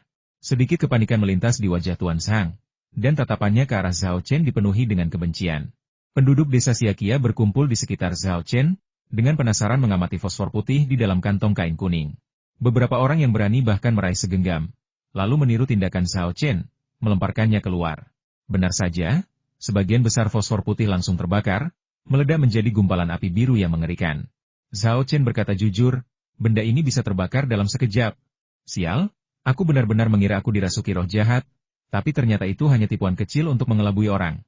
Saya tidak pernah menyangka Tuan Zhang penipu. Saya sangat percaya padanya. Banyak penduduk desa Siakia yang berkhianat pada saat ini. Namun, beberapa orang masih sangat percaya pada Guru Zhang. Mereka berteriak, sekalipun klaim bahwa Will of the Wisp itu nyata itu salah. Bagaimana dengan pengusiran dan pembakaran hantu yang dilakukan Guru Zhang di kemudian hari? Semua orang melihatnya dengan jelas begitu kertas-kertas kuning itu menyentuh api lilin. Mereka langsung membakar habis pola-pola hantu yang mengancam. Zhao Chen tersenyum dan berkata kepada Guru Zhang, kalau tidak salah, trikmu seharusnya berjudul, Dewa Surgawi Menangkap Hantu, kan? Kedengarannya mengesankan, tapi tetap saja tipuan. Sebelumnya, kau menggunakan larutan nitrat untuk menggambar di atas kertas kuning, menciptakan bentuk-bentuk roh jahat. Setelah kering, tidak ada bekas yang terlihat di kertas, tetapi larutan nitrat mudah terbakar. Setelah kertas kuning terbakar, bagian yang digambar akan terbakar lebih cepat daripada yang lain, menghasilkan bentuk-bentuk yang menyerupai roh jahat. Untuk memastikan ucapannya, Zhao Chen meminta penduduk desa untuk mengambil pupuk nitrat. Kebanyakan petani menyimpan sebagian pupuk ini di rumah. Pupuk segera dibawa, dan Zhao Chen mencampurnya dengan air. Ia kemudian mengambil sebatang kayu dari tanah, mencelupkannya ke dalam pupuk, dan mulai menggambar dengan cepat di atas kertas. Setelah selesai, ia menjemurnya. Benar saja, setelah kertas kering, tidak ada jejak yang terlihat, tetapi setelah bersentuhan dengan api lilin, bagian-bagian yang digambar langsung terbakar, membentuk lubang berbentuk tikus di kertas. Melihat hal itu, penduduk desa Siakia terdiam. Pada saat ini, mereka sudah 80 hingga 90% yakin bahwa mereka telah tertipu. Namun, Satu atau dua penggemar berat Master Zhang masih bertanya-tanya kemampuan Master Zhang sungguh luar biasa. Dia bilang Wang Gui akan mendapat masalah, dan Wang Gui memang benar-benar mendapat masalah. Itu hanya kebetulan, jelas Zhao Chen. Wang Gui tidak memberinya uang. Jadi dia bersumpah bahwa pihak lain akan sial. Terlepas dari apakah Wang Gui akan sial pada akhirnya, setidaknya dia bisa mengarang cerita yang sebenarnya. Kemalangannya disebabkan oleh keahliannya yang luar biasa. Jika dia tidak sedang sial, itu bukan karena dia kurang kemampuan, melainkan karena dia mengasihani Wang Gui di saat-saat terakhir dan membiarkannya pergi. Saya yakin bahkan dia sendiri tidak menyangka Wang Gui akan benar-benar mati, dengan cara yang aneh dan melukai dirinya sendiri. Dia merasa telah menemukan kesempatan, jadi dia memanfaatkan kejadian ini untuk menyebarkannya. Sebenarnya, peringatan yang baru saja dia berikan itu jebakan. Pikirkan baik-baik. Bukankah dia bilang kalau kamu tidak ikhlas selama 49 hari pembakaran, penyakitmu tidak akan sembuh? Ikhlas atau tidak, itu bukan urusannya. Kalau kamu sembuh, itu karena kamu ikhlas, itu karena dia mampu. Kalau kamu tidak sembuh dan mati, itu bukan karena dia tidak mampu, itu karena kamu tidak ikhlas. Lagi pula, itu bukan urusannya. Penjelasan ini masuk akal, dan setelah memikirkannya, semua orang menyadari bahwa itu masuk akal dan langsung meyakinkan banyak orang. Dalam sekejap, penduduk desa Siakia tahu bahwa Guru Zhang sama sekali bukan seorang guru yang tercerahkan, dan tidak memiliki kemampuan untuk memanggil dewa-dewa untuk mengusir roh jahat bagi mereka. Itu semua hanyalah tipuan, tipu daya. Mereka semua berbalik menatap Guru Zhang, mata mereka dipenuhi amarah. Zhao Chen, sambil memegang kertas bergambar tikus yang dibakar, berjalan mendekati Tuan Zhang dan berkata dengan dingin, "Kalau kau hanya menipu uang, itu lain cerita. Tapi kau tidak hanya menipu uang, tapi juga mengganggu warga desa Siakia yang sedang berobat, jadi aku tidak bisa mengabaikannya. Kertas ini hadiah untukmu, dan tikus di atasnya adalah kau, tikus rakus dan haus darah ini." Dengan lambaian tangannya, kertas itu berkibar ke depan Guru Zhang. Wajah Tuan Zhang muram. Ia menepis kertas itu, melotot tajam ke arah Zhao Chen, dan berkata dengan geram, "Nak, siapapun yang berani merusak rencanaku dan menghinaku sepertimu, mati saja. Kurasa kau juga tidak ingin hidup. Kau bilang aku penipu, tidak punya keahlian, kan? Baiklah, kalau begitu mari kita tunggu dan lihat apakah kau bisa hidup untuk melihat matahari esok." Tiba-tiba hawa dingin menyergap dan menyebar ke sekeliling, menyebabkan siapapun yang mendengar kata-kata Guru Zhang menggigil tanpa sadar. Zhao Chen sedikit mengernyit. Ia merasa kata-kata Tuan Zhang tidak hanya menyeramkan, tetapi juga syarat dengan keyakinan yang kuat, seolah-olah ia benar-benar yakin bisa membunuh Zhao Chen. "Apa yang ingin kamu lakukan?" tanya Zhao Chen dengan suara berat. Perasaan aneh muncul dalam hatinya. Tuan Zhang ini mungkin bukan sekadar penipu biasa. Mungkin dia benar-benar punya semacam tipu muslihat. "Hehe." Tuan Zhang menyeringai, memperlihatkan deretan gigi kuningnya yang berkilau dingin. "Apa? Takut? Terlambat. Kau harus mati hari ini, atau bagaimana aku bisa hidup di daerah sekitar sini? Semua reputasi yang telah kubangun dengan susah payah akan hancur. Salahkan dirimu sendiri. Kalau kau tidak punya kemampuan, jangan coba-coba pamer." Zhao Chen tidak terintimidasi oleh kata-katanya. Malahan, ia tertawa dan mengangguk, lalu berkata, "Baiklah, coba kulihat trik apa lagi yang kau miliki."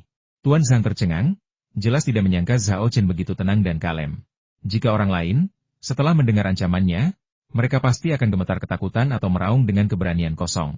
Ia belum pernah melihat orang setenang Zhao Chen sebelumnya.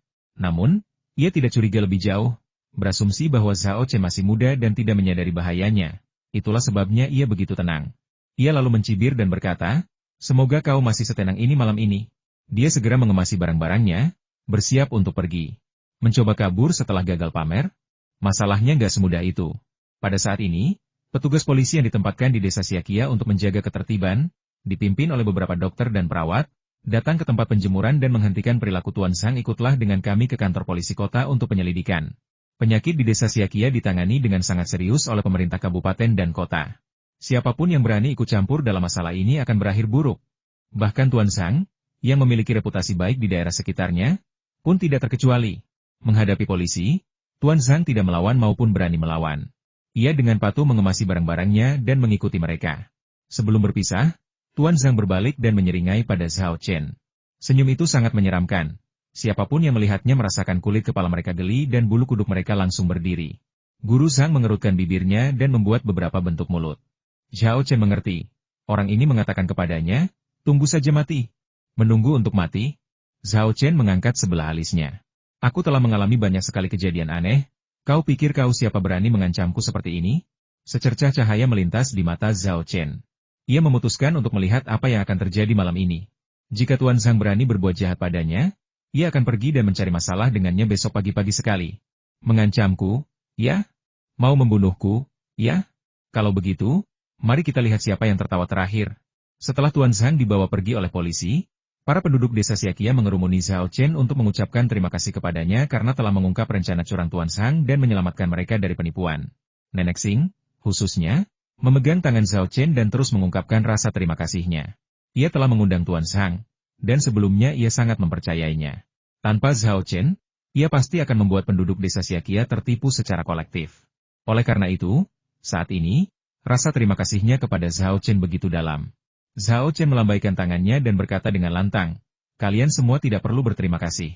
Kita semua dari desa yang sama, jadi tentu saja aku tidak bisa membiarkan kalian tertipu. Lagi pula, kalian menderita penyakit, bukan roh jahat. Perawatan sebelumnya tidak terlalu efektif karena penyebab sebenarnya dari penyakit kalian belum ditemukan. Tapi sekarang, penyebabnya sudah diketahui. Yang perlu kalian lakukan selanjutnya adalah mengikuti petunjuk dokter dan perawat dan mendapatkan perawatan yang tepat. Aku yakin kalian akan segera pulih." Saat itu, Hubin menambahkan, "Kamu belum tahu, kan? Kami bisa mengetahui penyebab sebenarnya penyakitmu berkat Zhao Chen. Kalau dia tidak mengarahkan kami ke arah yang benar, kami mungkin masih bingung, dan kami tidak tahu kapan kami bisa mendapatkan diagnosis yang tepat." Mendengar ini, rasa terima kasih orang-orang terhadap Zhao Chen semakin meningkat. Setelah menunggu lama, ketika semua orang di desa Xiaqia sudah tenang, Zhao Chen menaiki sepeda motornya dan melambaikan tangan kepada mereka. Penduduk desa Xiaqia yang bersyukur mengantarnya pergi hingga ia meninggalkan desa dan menghilang di kejauhan. Mereka berhenti, tetapi tidak langsung bubar. Malah, mereka berdiri di pintu masuk desa dan terus mengawasinya hingga sosok Zhao Chen benar-benar tak terlihat. Bersamaan dengan itu, spiramisin dan ramuan obat tradisional Tiongkok seperti astragalus dan artemisia juga disiapkan dan didistribusikan. Hubin, Gao Zihang, dan yang lainnya segera mengarahkan para dokter dan perawat untuk merawat pasien sambil merebus bubuk astragalus dan artemisia dalam panci besar. Ramuan yang dihasilkan tidak hanya diberikan kepada pasien tetapi juga disemprotkan di dalam dan di luar desa, terutama di daerah dengan kotoran manusia dan hewan yang terkonsentrasi. Mereka yang dikirim ke desa Xiaqia semuanya adalah dokter dan perawat yang cakap. Setelah penyakitnya terdiagnosis, rencana perawatan yang mereka susun tidak akan bermasalah lagi. Mengetahui semua ini, Zhao Chen merasa tenang mempercayakan perawatan selanjutnya kepada mereka. Dalam perjalanan kembali ke desa Jinhua, Zhao Chen memandangi pakis yang bergoyang di sampingnya dengan rasa ingin tahu di matanya. Ia menyadari sedikit perbedaan aura Zheng Rui dibandingkan sebelumnya, tetapi ia tidak tahu pasti apa perbedaannya. Ia bertanya kepada Zheng Rui tentang hal itu, tetapi Zheng Rui juga tidak bisa menjelaskannya. Tak berdaya, ia hanya bisa mengesampingkan masalah itu untuk sementara waktu. Lebih dari setengah jam kemudian, Zhao Chen kembali ke desa Jinhua, mengembalikan sepeda motor, dan pulang. Hari sudah siang, dan Shen Lijun sedang sibuk menyiapkan makan siang di dapur. Zhao Shikuan sedang duduk di ruang utama. Ketika melihat Zhao Chen kembali, ia bertanya dengan wajah muram, "Kemana saja kamu?"